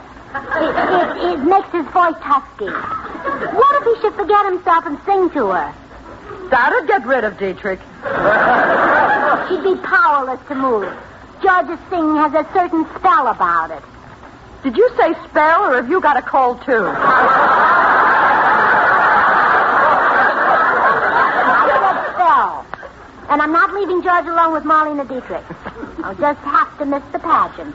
But, Gracie, if you're not in the pageant, we'll be out on a limb. You think that's a limb? You should see the limbs I've got to worry about. I mean, who turned into a butterfly? Well, let Clara Bagley turn into a butterfly. She might be a sensation. Your costume's too small for her. She won't have anything to wear. In that case, she's sure to be a sensation. I'm staying home tonight. Oh, don't give up. Maybe we can think of some way to get rid of Dietrich. Yeah, well, Blanche. Blanche, I think I've got an idea. Now, she's pretty crazy about Bill Goodwin. So? So, we'll make her think that while she's wasting her time with George, another woman is stealing Bill. What woman could steal Bill from Dietrich? Oh, Blanche, did you get those tights for your Sprite costume? Yes. Well, put them on and come with me. You're the woman. Lucy, I can't compete with Dietrich. What about her legs? Well, you've got just as many. Now get into those tights and come over to the house as soon as you can.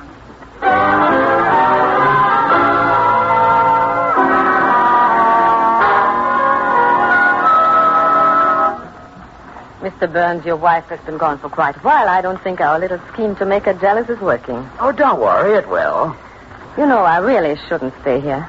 It scares you to be alone with a man like me, huh? Yes, what would I do if you collapsed?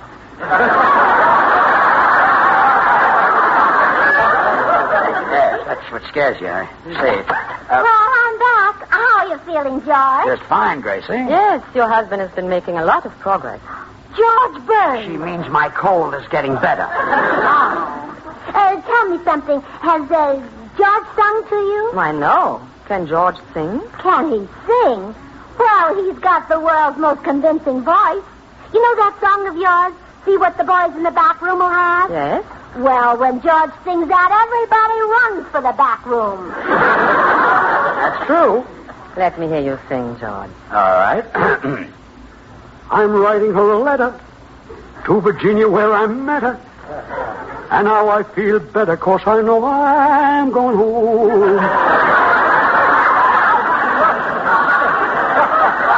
Well, Marlena, what do you think? Which way is the back room? That's a different song. Oh, George, please don't sing anymore. I'm afraid Marlena will swoon. I'm a little worried myself. George, suppose I sing a song for you. I'd love it. All right. Now imagine that you hear an orchestra. You're good too, Marlena. Excuse me, there's someone I'm expecting. Here I am, Gracie. But I feel silly in these tights. Well, you look stunning, Blanche. Absolutely stunning. You shouldn't hide bones as beautiful as yours. Come on in. Miss Dietrich, I'd like you to meet a very, very dear friend of Bill Goodwin's. How do you do, sir? Sir, it just so happens that I'm a woman. Oh, I'm sorry. Those trousers fooled me. Oh, those aren't trousers. They're tights. Aren't they awfully loose? Why, no. They cling to me perfectly. Well, sure, it's her skin that's loose. Thanks, Gracie. Oh, that's okay, Blanche. You're my friend. Gracie, what's the idea of bringing Blanche over here in that getup? Well, I just want Marlena Dietrich to meet her new rival, Blanche Morton. Blanche is my rival. That's right. While you're sitting here with George Burns, Blanche is stealing Bill away from you. Yes. He saw me in these tights and fell head over heels. I don't blame him. That would throw anybody. You know, before you know it, Blanche may be Mrs. Goodwin. What goes on here? There happens to be a Mr. Morton. No, George. I was fooled, too. She's a woman. Yeah, and you be quiet, George. You're delirious. So I'm losing Bill by staying here, huh? Yes. And if you want to win him back, you better take him out tonight and get him candy and flowers and champagne and buy him a dinner. But that's what I always do.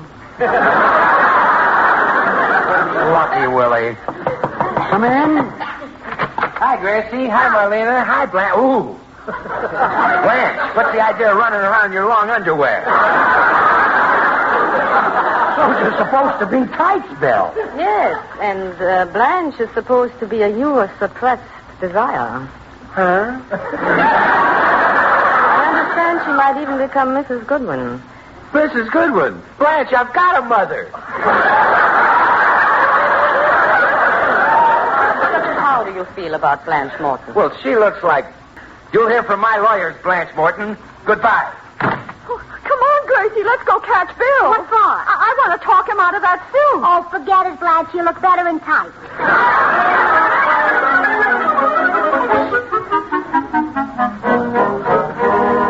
Well, this is a fine mess. In just 1 hour, the curtain goes up on our pageant, and Marlena Dietrich is still at your house with George. Yeah, well, there must be some way... Oh, wait a minute. She's a grandmother. Her daughter has a child. Hand me your telephone, Blanche. I've got an idea.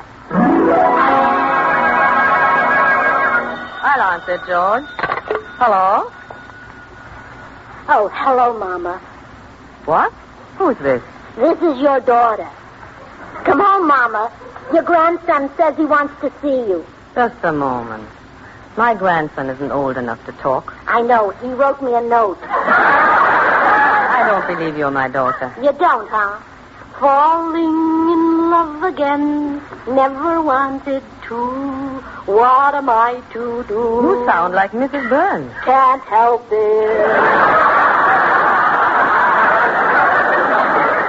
Is that Gracie on the phone? Yes, she's pretending she's my daughter so that I'll come home.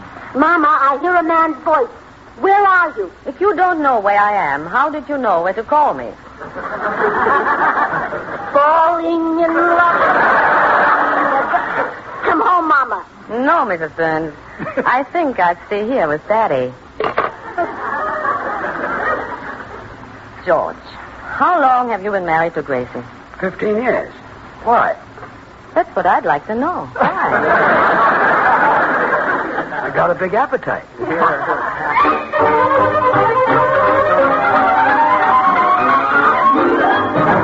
Are you back again, Gracie? Yes, George, and you've won. I'll stay home tonight. Good. Well, I guess that means I can be running along. I'm sorry about your Beverly Hills Uplift Society, Mrs. Burns. What kind of a club is that? Well, I'll tell you all about it as we walk through the door. Fine. Good night, George. Good night, Marlena. Now, you see, Marlena, the Beverly Hills Uplift Society is a group of girls. Well, I gotta tell Bill Goodwin that we won. Hello? Hello, Bill. This is George. Yeah? Well, your scheme worked. Gracie finally gave up. Really? Yep. Of course, it took the prettiest legs in Hollywood to do it. Oh, thanks. I used my brain, too. That's some more summer stuff, I guess. Well, Marlena Dietrich is just leaving the house if you want to pick her up. Well, okay, George. Goodbye. Goodbye, Willie. Oh, well, good night, George. I'll see you about 11. Well, you see me 11. Where are you going? To the pageant. Pageant? Well, who's going to stay with me? Blanche Morton. She'll be right over. I thought Blanche was a sprite. Well, she was, but she's turning over her tights to the newest member of the Beverly Hills Uplift Society. You mean Marlena Dietrich? Yeah.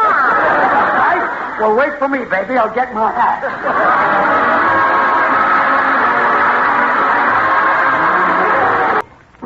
Yes, it's Maxwell House Coffee Time, starring George Burns and Gracie Allen.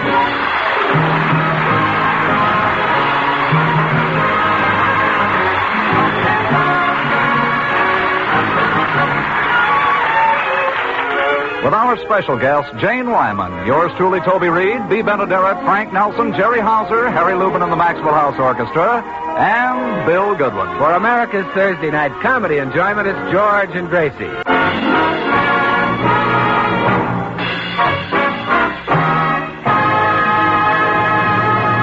Well, it's morning in the Burns home, and George and Gracie are discussing the Academy Awards, which are to be made tonight to the outstanding motion picture performers of 1948. A lot of fine actors were nominated this year, Gracie. Ought to be quite a battle for the Oscars. Yeah, they're really anxious to get those little statues, aren't they? You bet they are. Nothing is more important to an actor than winning one. Does a lot for his career. Oh, sure. If Ronald Coleman hadn't won an Oscar, he wouldn't have any jokes in Jack Benny's program. Yes, if it wasn't for Benny, Coleman would be an acrobat, I guess. You know, George. See him now. Yes. Flying Coleman. Well, what did I tell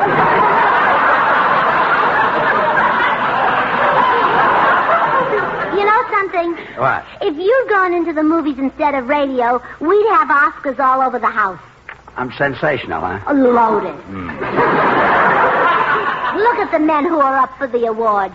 Montgomery Clift. Nothing, huh? Oh, you'd have made a much better cowboy than he did in Red River. Well, you're built like a cowboy. Look, Gracie. Oh, I can see you in that scene where the cattle were stampeding. You'd stand there smiling, unafraid, with all those cows rushing between your legs.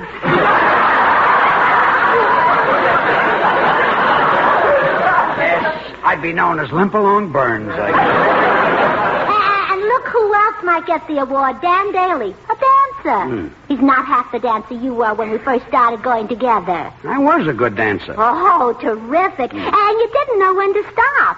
You'd dance until you wore out 2 pairs of shoes. The bottoms of yours and the tops of mine.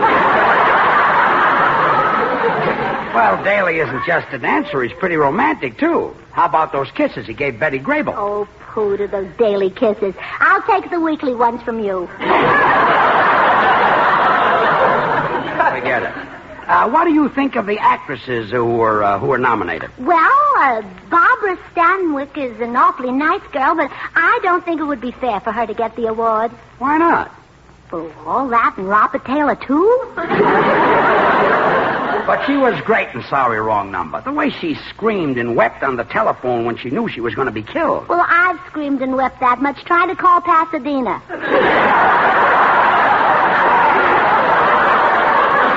Yes, that's happened to me, too. How about Irene Dunn in her performance in I Remember Mama? Well, I didn't see that picture because you wouldn't take me. Why did you say I Remember Mama must be a horror picture? Because the mama I remember is yours. That's not nice. I'm a naughty boy, yes. Well, let's get back to the Academy Awards. What did you think of Olivia de Havilland in the Snake Pit? Well, it was a good picture, but I didn't understand the title. Well, what was wrong with the title?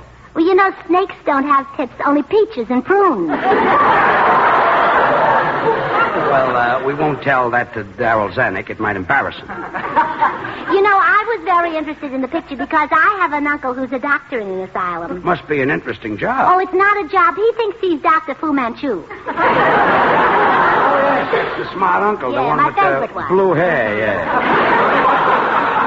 You know, the actress I'd like to win the award is Janie Wyman. She's such a good friend of ours. Yeah, she did a wonderful job in Johnny Belinda.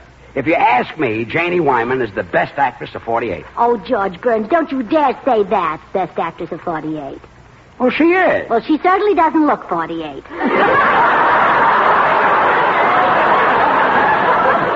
Gracie, In fact, she doesn't look any older than I do.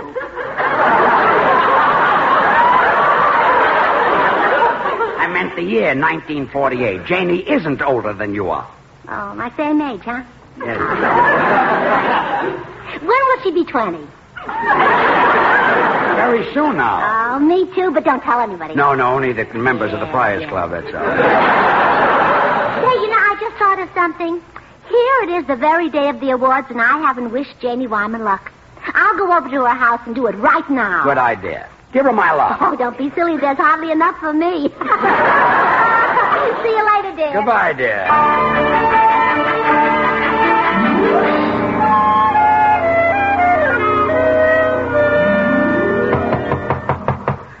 I hope Janie is home. Maybe I should have called first. Well, Gracie, how are you? Well, just fine, Janie.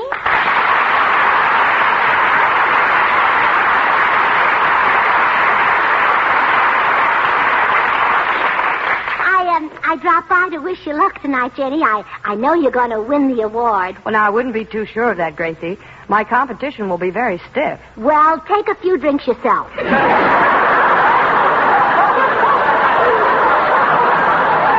met Olivia de Havilland was awfully good in the snake pit. Oh, but Janie, she had such an easy part. An easy part?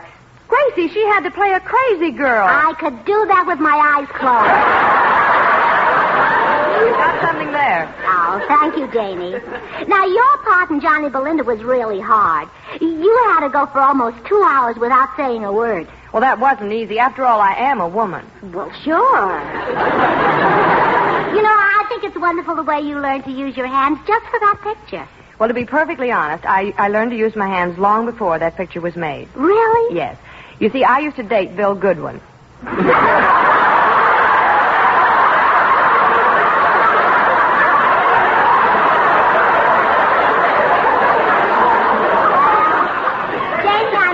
To win that Oscar tonight.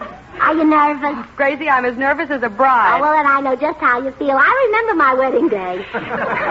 Imagine getting so keyed up over the possibilities of getting a little lifeless imitation figure of a man. Well, he wasn't so lifeless when I married him.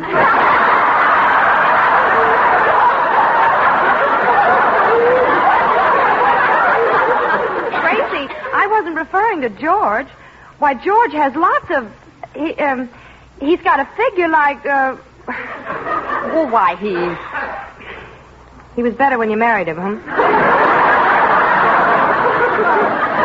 Yes, but he's still a wonderful husband, Jenny, and I love him. Oh, I know you do, Gracie. But this isn't solving your problem. You're nervous, and I'm just the girl who can cure it. You think you can? Oh, well, certainly. Now, look, what is there to be nervous about? What worries you? Well, for one thing, my appearance. You see, the awards will be broadcast on television, and I'm worried about how I'll look. Oh, well, then you can stop worrying right now. Really? Well, sure. On television, everybody looks bad. So just relax. Well, but, Gracie, some very important executives will be watching me on television, and it may mean a new part. Well, if they're looking for a short, dumpy girl with a herringbone complexion, you'll get it. Now relax. Will I look that bad? Oh, Janie, stop worrying. I guarantee you'll look better than the wrestlers. Except, of course, Gorgeous George. Now, do you feel better? Great. Atta girl. Now, what are you wearing tonight? Well, Milo Anderson is making me a beautiful strapless evening gown with a train. A strapless gown with a train? Mm-hmm. Oh, well, don't worry. I'm sure the same thing won't happen to you. What same thing? Well, I was at a party and this woman... forget it. It couldn't happen twice. What happened? Well, she was walking along in this strapless evening gown and somebody stepped on a train. You mean the gown? All the way. But don't worry. If it happens to you, just keep cool. If it happens to me, I'll be downright cold. That's the spirit. And besides, maybe you'll be lucky. Oh, I hope so. I think I'll wear a 4-leaf clover tonight. Oh, Jenny, you better wear more than that. I didn't mean I'd wear only a 4-leaf clover. Oh, well, thank goodness. You know, green isn't your color. Gracie, the 4-leaf clover will be just a good luck charm. Oh, are you superstitious? Yes. Oh, well, then I won't tell you. Tell me what? That Johnny Belinda has... no, it would only worry you. You're all relaxed now. Gracie, for heaven's sake, tell me. Well, Johnny Belinda has 13 letters. Oh, my goodness. Now I'm sure to lose the award. Oh, Janie, calm down. 13 isn't necessarily bad luck. No? Well, no. There are 13 letters in Palace Theater, too. And that's where I met George. Maybe you have that kind of luck. Gracie, please. Losing the award is bad enough. Well, look on the bright side, Janie. Maybe nothing bad will happen to you at the awards tonight. Maybe you won't even get there. Let's go back to the dark side, huh? Now, cheer up. Maybe your car will break down on the way. Or maybe you'll have a flat tire. Or maybe you'll have...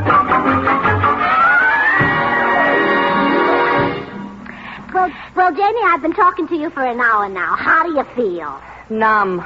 Hey, where did I get this ball of yarn? Well, you've been sitting there unraveling your dress. Oh, Jenny, you've just got to calm down. Remember, you may have to make a speech tonight. Oh, gee, that's right. Well, sure, and if you're nervous, you might do what my sister Bessie does. When she gets nervous, she always twists her words around. What do you mean? Well, once in a play, she had the part of a girl who sold flowers, and she was supposed to say, "Who'll give me a nickel for my posy?" But she said, "Who'll give me a pickle for my nosy?" Oh, yeah. You don't want a thing like that to happen, so get a grip on yourself. Okay, Gracie. Oh, good. Now you're nervous? No, I'm not a bit nervous. Jeannie, you said you weren't a bit nervous. No, I said I'm not a bit nervous, and I'm not. Are you sure? Honestly, I've never knelt better in my life. Well, I'll see who's at the front door, Jamie. Now, you sit here and relax.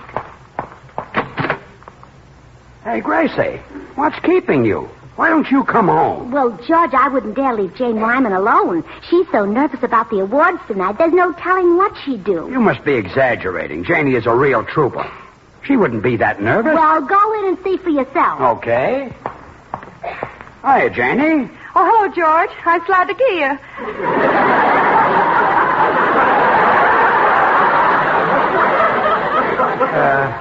What was that? I'm glad to get you.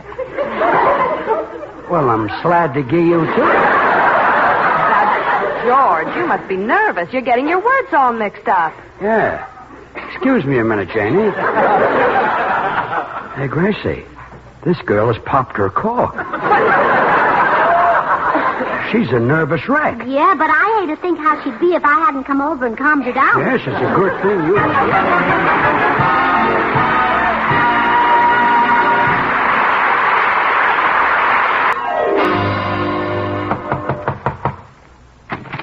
George, your neighbors told me this is where you were. Here's the baby.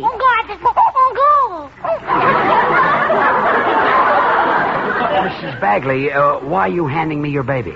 Gracie promised to watch him for me this afternoon. Go to the nice man, Oliver.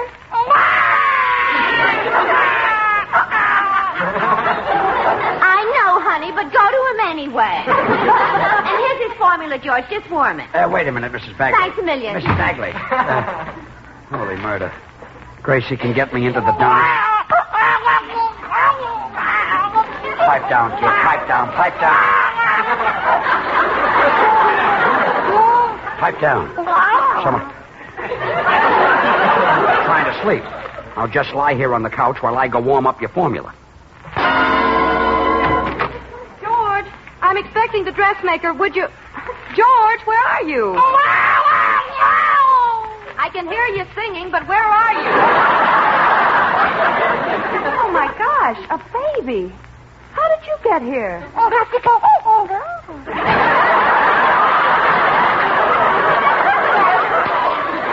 back with it. Janie! What's that in your arm? A baby. Oh, no wonder you've been so nervous and upset. You tell me you were going to have a baby.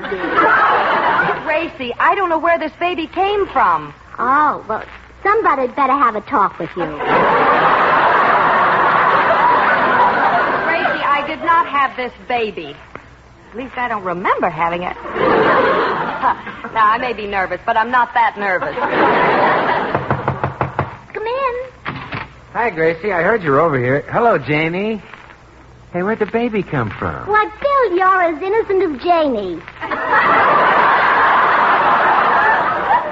I was hoping you could explain to her all about the bees.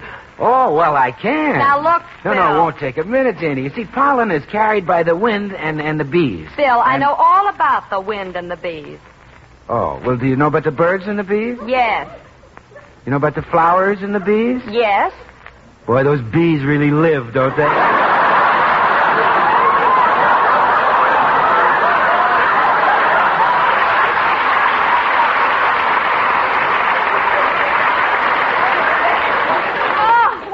Happened to me today. I'm going nuts. Oh, poor Janie. Having a baby has upset her. I did not have this baby, Gracie. I'm all upset about the Academy Accord. She means the Academy Award. Oh, well, cheer up, Janie. I've got inside information for you. Now, I happen to know that you'll walk out of that theater tonight with Hollywood's greatest prize. I will? Sure, I'll be your escort. I thought you really knew who won the award. Well, I do, Janie. I went to the fellow who counted the votes, and I bribed him to tell me the results. Bill, the men who count those votes are honest. There's not enough money in Hollywood to buy them. Oh, Janie, he doesn't have any information. Well, okay, I admit I don't know who's going to get the big awards. Good luck, Janie. Well, George, I gave Janie the medicine, and she's sound asleep. Good. Oh, thank goodness you explained that this was Clara Bagley's baby. Quiet, kid. Quiet. Shh, quiet. I better take him over to our house before he wakes up Janie. Well, maybe he's crying because he's hungry. I gave him a whole bottle of formula. This kid is bottomless. I'll bet that makes him hard to spank. Well, I'll be running along. Now, don't let anything disturb Janie. After she's left for the awards, you come on home. Got it? Got it, George. Good. Yes? How do you do? I'm the dressmaker. I'm here to try on Miss Wyman's gown. Well, go ahead, but you look pretty silly in them. You don't understand. I made the gown for Miss Wyman. Well? I wanted to have a perfect fit. Well, she'll have one if she sees you in her gown. Madam, is Miss Wyman here? Yes, but she's asleep and she cannot be disturbed. But I've got to see her. It's imperative. Well, I'll tell her you were here, Mr. Imperative. Goodbye.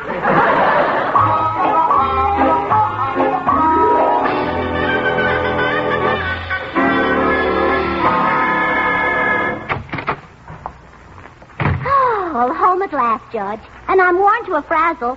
I fought people off all afternoon so Janie could sleep. Well, good for you, Gracie. Hey, it's almost time for the awards. Let's turn on the radio and see if Janie wins. You listen, George. I better run back to Janie's house. I forgot something. Let it go till tomorrow. No, I think I better take care of it right now. Oh, what'd you forget? Well, I forgot to wake Janie.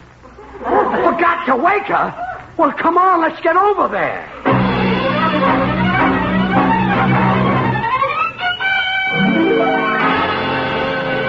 Now, you wait out here, George. I'll wake Janie. Oh, Janie, wake up. Wake up.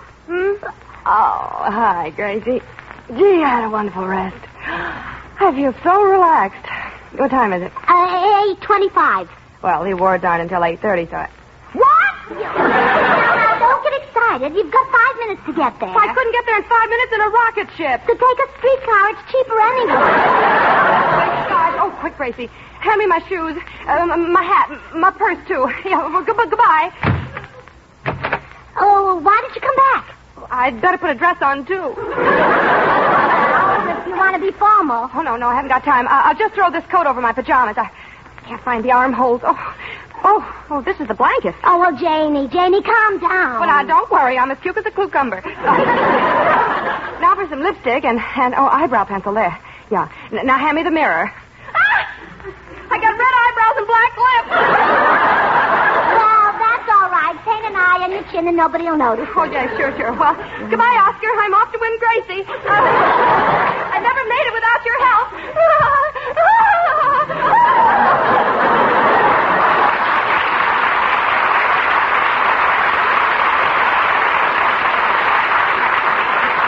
Holy smoke, Gracie.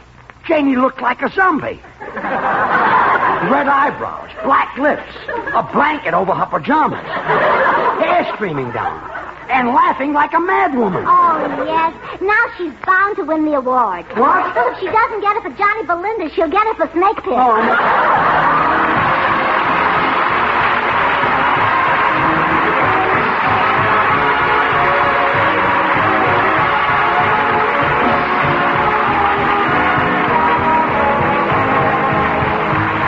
George and Gracie will return in just a moment. Join us again next Thursday when we'll all be back. George Burns, Gracie Allen, Bill Goodwin, Harry Lubin, and the Maxwell House Orchestra, and yours truly, Toby Reed. And now, here are our stars. Well, Gracie, next week our guest star will be Jack Benny. Oh, I know, George, and I've already talked to him about his salary. How much does he want? Well, Jack said we're his friends, so he'll come down and do the show for nothing. For nothing? Jack Benny? That's right. All he wants us to do is furnish him transportation. Really? Mm-hmm. He wants us to buy him a new Cadillac.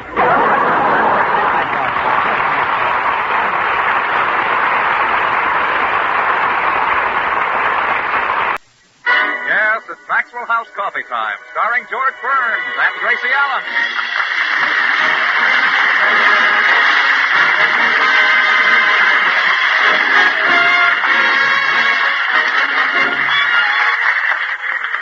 With our special guest, Jack Benny, yours truly, Toby Reed, Joseph Kearns, Harry Lubin of the Maxwell House Orchestra, and Bill Goodwin.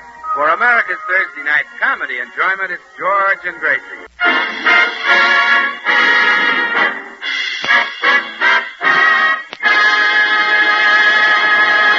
Well, today we find the Burnses sitting in a booth in the Brown Derby restaurant. It seems their old friend, Jack Benny, has invited them to lunch, and they're waiting for him to arrive. Gracie, I wish you hadn't told me, Jack. Wish you hadn't arranged for us to have lunch with Jack. It's always so embarrassing. What do you mean? Well, those lousy tips he leaves. He's been eating here 5 years, and he's yet to tip more than $1. Well, $1 isn't a bad tip.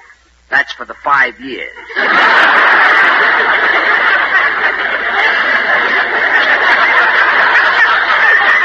Besides, if we're his guests, he'll make us order crackers and milk. The cheapest thing on the menu. Well, Judge, I wish you wouldn't talk that way about Jack. He's always been awfully nice to me. Did you see the birthday present he sent me? Why, no. Well, it's a coupon which entitles me to a year's subscription to Harper's Bazaar. From Jack? Mm-hmm. All I have to do is fill it out and send it in with $7.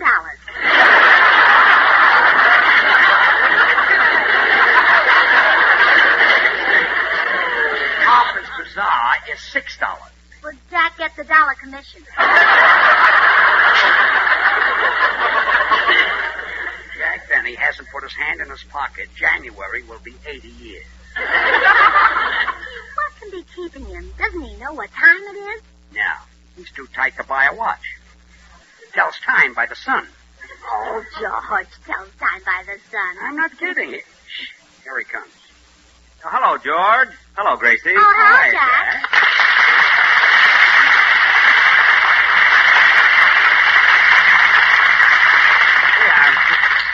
I'm sorry I'm late, kids. These cloudy days throw me.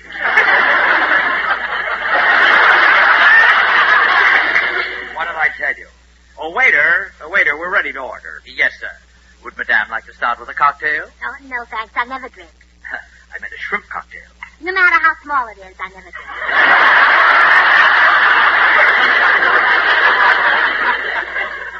Mrs. Burns will have a steak, and I'll have a broiled lobster. Steak and broiled lobster?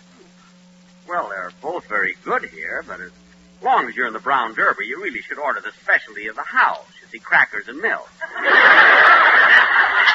Oh, I've changed my mind. I won't have a steak. Good. I'll have lamb chops. Well, the crackers are very crisp here. They put the crumbs in a sack so you can take them home.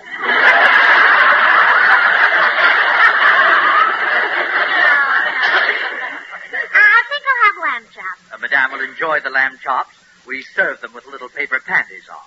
Well, don't your legs get cold?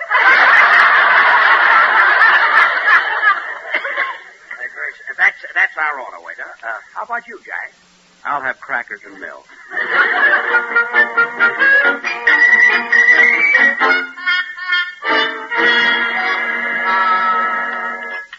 That was a delicious meal, Gracie.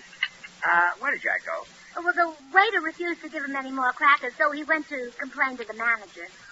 My gosh. He talked them out of extra milk. Yeah, wasn't that clever? He kept handing his glass of milk to the waiter and saying, "Put a head on this."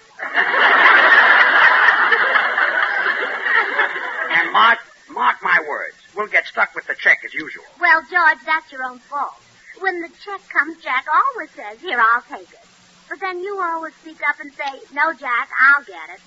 So he lets you get it. That's right. He knows I'll say that. Well, sure. Well, today when he says, here, I'll take it, I'll just keep my big mouth shut.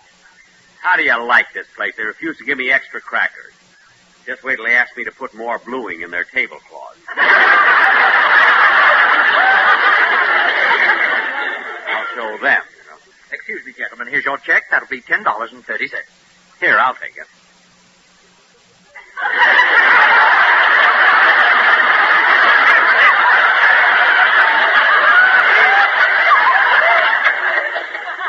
Well, somebody say something. That will be $10.30. You shut up!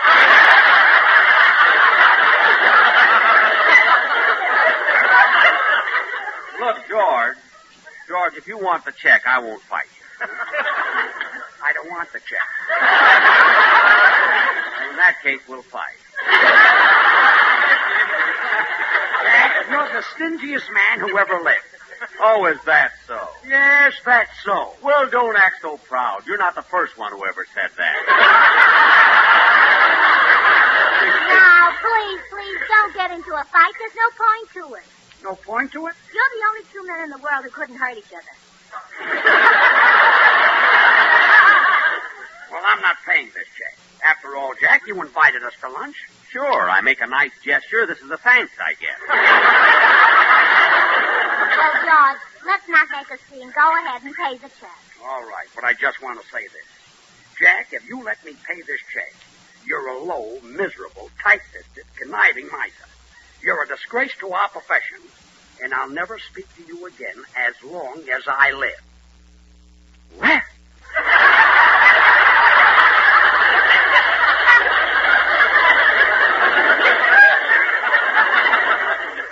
Now, Mr. Burns, if you've finished, I have a few words to say. What are they? Here's the check.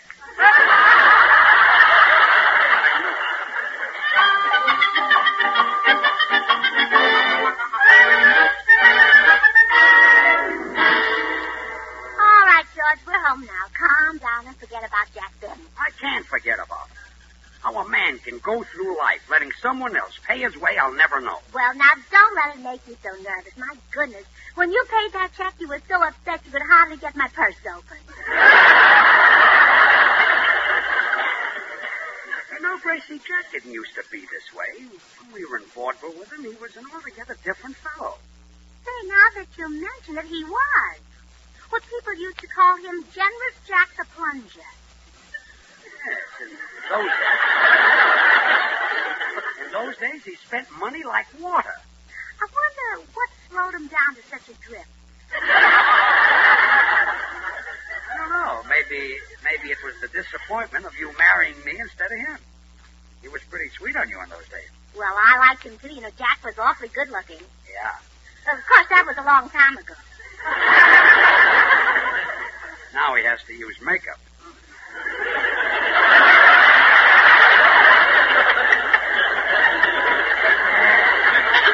Tell me something, Gracie. Jack Benny was a big star, young, good-looking, talented, loaded with money, and a big spender. I was just a struggling young song and dance man. Why did you marry me instead of Jack? Oh, George, you don't have to ask that, do you? Oh, I guess I don't. Well, good, because I haven't got an answer. Oh, fine. You know, I can't get over the changing Jack. When he was courting me, he was the most generous man in the world. He certainly was. Remember the night you both proposed to me? Sure. We got into an argument, and I hit Jack over the head with his violin. I'll never forget that night. That was 16 years ago, but it seems like yesterday. I remember Jack arrived at my house first. He brought along his violin to serenade me, and when I went to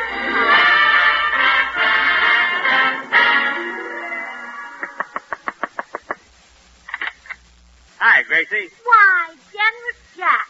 That's me, baby. Here's a couple of dozen orchids for you. Oh, Jack, they're so expensive. What do I care? I always say money is made to be spent. I mean, you can't take it with you. Hey, Gracie, let's go out tonight and have a big champagne party. I've had a dozen cases of the most expensive champagne flown in from France. Oh, I'm sorry, Jack. I don't drink.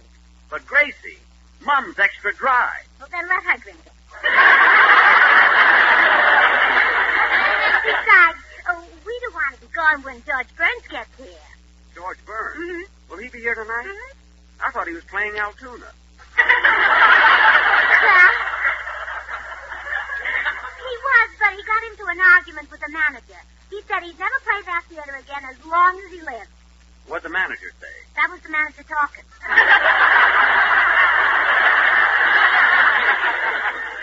Oh, well, Gracie, I'd hoped we'd be alone tonight. There's a question I planned to. I'll tell you what. Let's go for a ride in my new car. You bought another new car? What happened to your stuffed bear cat? The man in the filling station admired it, so I gave it to him.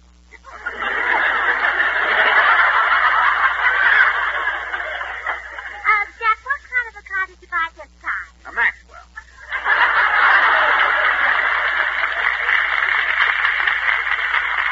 But I probably won't keep it long either.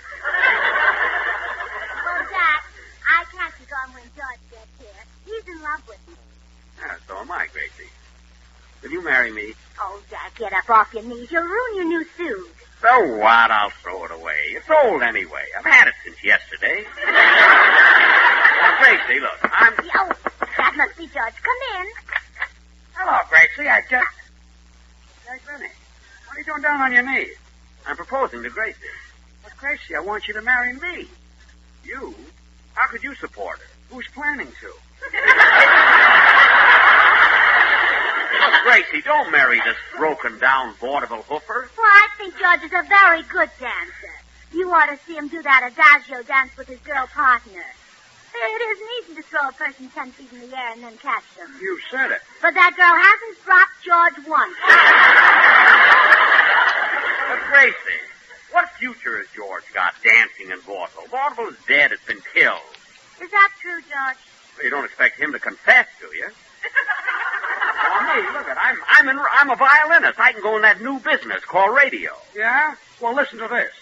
I love you, I do. You're the only girl that I adore.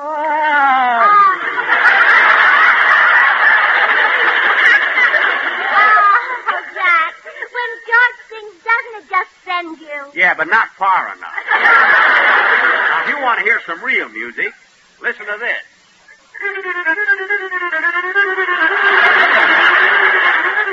You know, this is called The Flight of the Bumblebee. I've been told I play it very realistically. Oh, you do, Jack. When you play, it actually sings. You did say sing.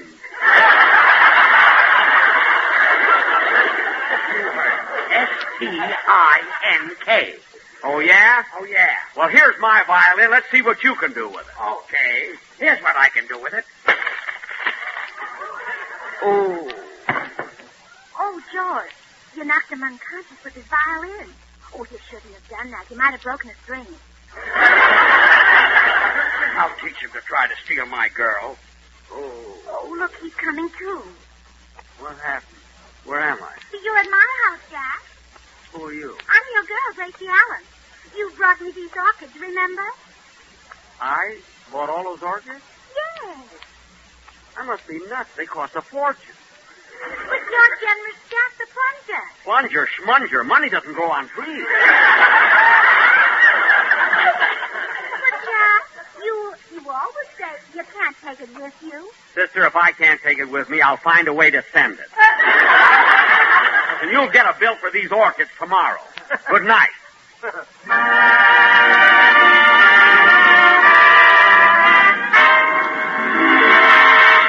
It all comes back to me now, Gracie. From that night on, Jack Benny was a tightwad. Yeah, it was that blow in the head that did it.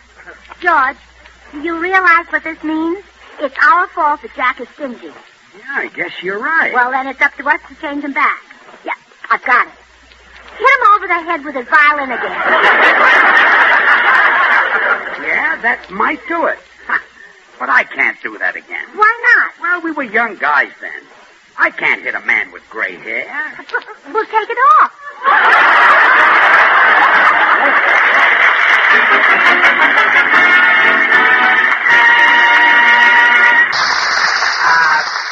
Gracie, I had a talk with Dr. Miller, the psychiatrist. He says the blow on the head might turn Jack Benny into Generous Jack the Plunger. Oh, wonderful.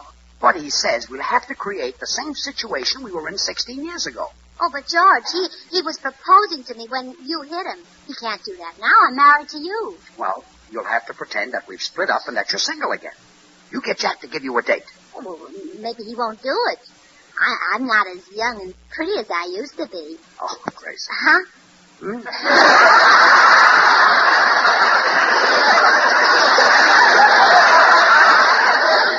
Gracie, you haven't changed since the day I married you. You're young, lovely, sweet, desirable. Oh, thank you, George. You haven't changed either. I haven't? No, you felt the same way about me then. Yeah, well, run along and see Jack.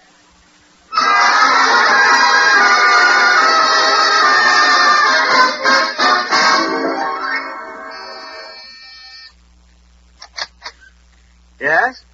Oh, hello, Gracie. Hello, Jack. I suppose you came over to apologize for George's behavior at lunch yesterday. Well, no. Why should I care what my ex-husband does? Ex-husband? Oh, didn't you know? It was in all the columns. Well, I haven't been getting the paper lately. The Colemans have it brought right into their house now.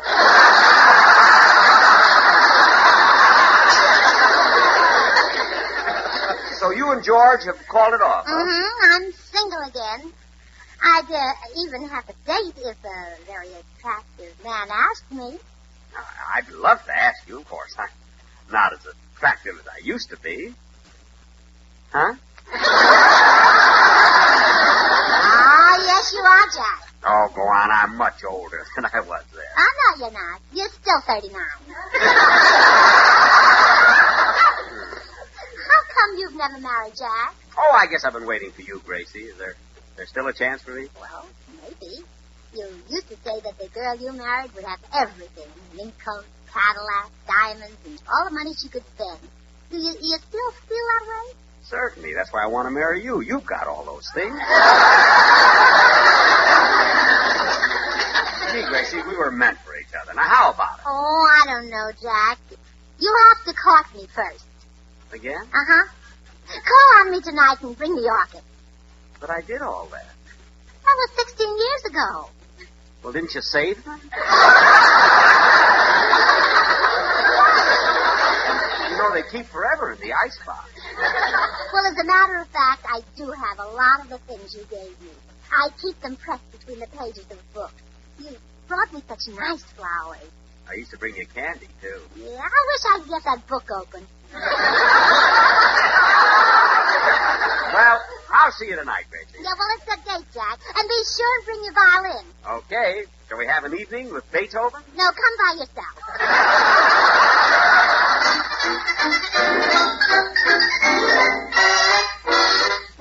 Oh, it worked, George. Jack Benny will come courting me tonight, just like he did 16 years ago. That's great. Now, we want to duplicate that, not exactly, so you arrive after Jack has been here for a while. Just a minute. I like the idea of leaving you alone with that old gray wolf. Might try to kiss you. Oh, George, relax. He's bringing his violin. So what? So by the time he carries that over, he'll be all tired.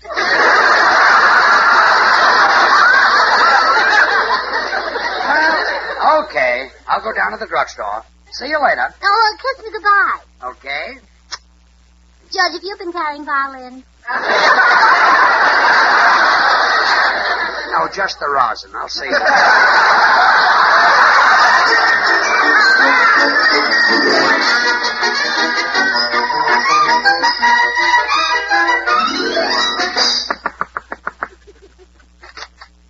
Well, here I am, Gracie. Oh, Jack, how nice to see you. Gee, this is just like old times. Do you still like flowers? Love them. Well, here you are, baby. Here's enough flowers to fill this room. Oh, how nice, a package of seeds.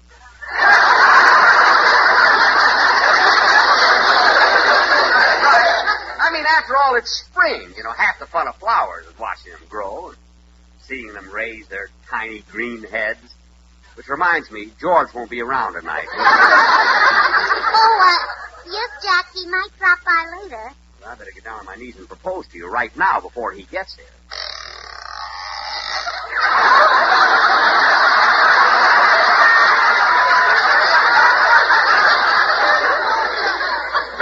too late. I heard a door open. That was your knee.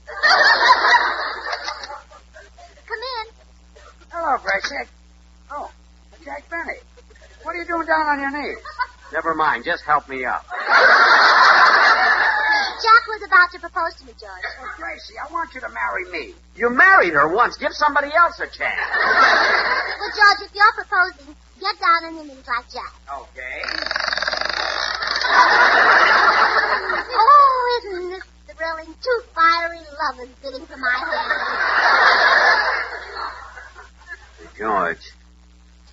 George, does this cold floor bother your rheumatism? It's murder. And I found some stuff that's awfully good. Really?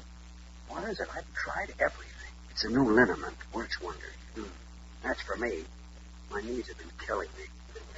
Isn't the rainy season just torture? Awful. I must get that liniment. I'll let you try some of mine. Oh, some fiery lovers. We'll have to honeymoon at the Mayo Clinic. Boy, you're proposing to me, remember? Oh, come in. Hi, Gracie. Where's the... George and Jack Benny down on their knees? What goes on here? Well, can't you guess, Phil? Somebody dropped a penny, huh? Guess again, comedian. Bill, we happen to be proposing marriage. Well, I hope you'll be very happy together. Would you like to drop back in about 2 weeks? Oh, not me. I want to stick around and see who asked who what and what the answer is. Bill, look, Dimples, we're proposing marriage to Gracie. You see, George and Gracie aren't married anymore. Gracie, is this true? Well, yes, Phil. I'm single now, but George wants me to marry him again, and so does Jack Benny. I can't decide between them. Can't decide between them? Gracie, this is your chance to marry one of the biggest stars in the country, a man with a great future in television. Yes, I was good, you know. Not only a great talent, but loaded with personality, charm, good looks. Blue eyes, don't be a fellow. Gracie, you lucky girl. This is your chance to marry me. You? Scram, you're lousing up everything. Pay no attention to him, Gracie. I'm asking you to be the mother of my children. How many have you got?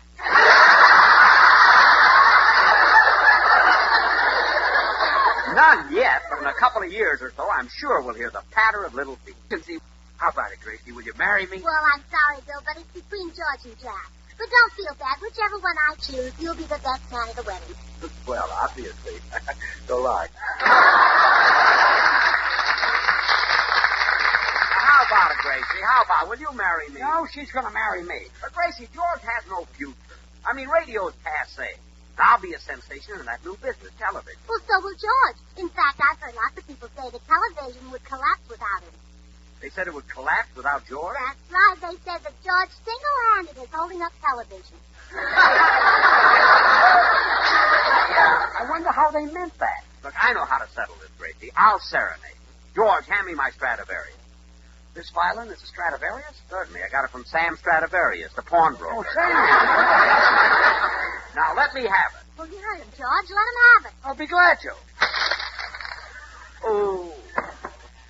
Well, it happened just like it did 16 years ago. Better. This time I hit him before he played.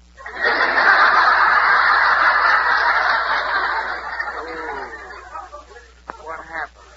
Where am I? Well, you're at my house. Who are you? Well, I'm your girl, Gracie Allen. You brought me these seeds, remember? I brought you a package of seeds? What a cheap thing to do. I'll call the florist and have him bring you $100 worth of orchids. Gosh. And a potted plant for your father here. George Byrne. Oh. Well, let's all go to Ciro's and have a champagne dinner on me. Mum's extra dry. Hasn't that poor old lady had a drink yet? Gee, what's happened to me? I'm spending money like crazy, and I can't stop. That's right. You're Generous Jack again. Again? You mean I've been this way before? Well, sure. You used to be Generous Jack the Plunger. Then George hit you over the head with your violin, and you stopped spending money. Getting hit over the head with my violin made me stop spending money? That's right. Hmm. Jack, put down that violin. Jack, Jack, stop hitting yourself over the head. Jack!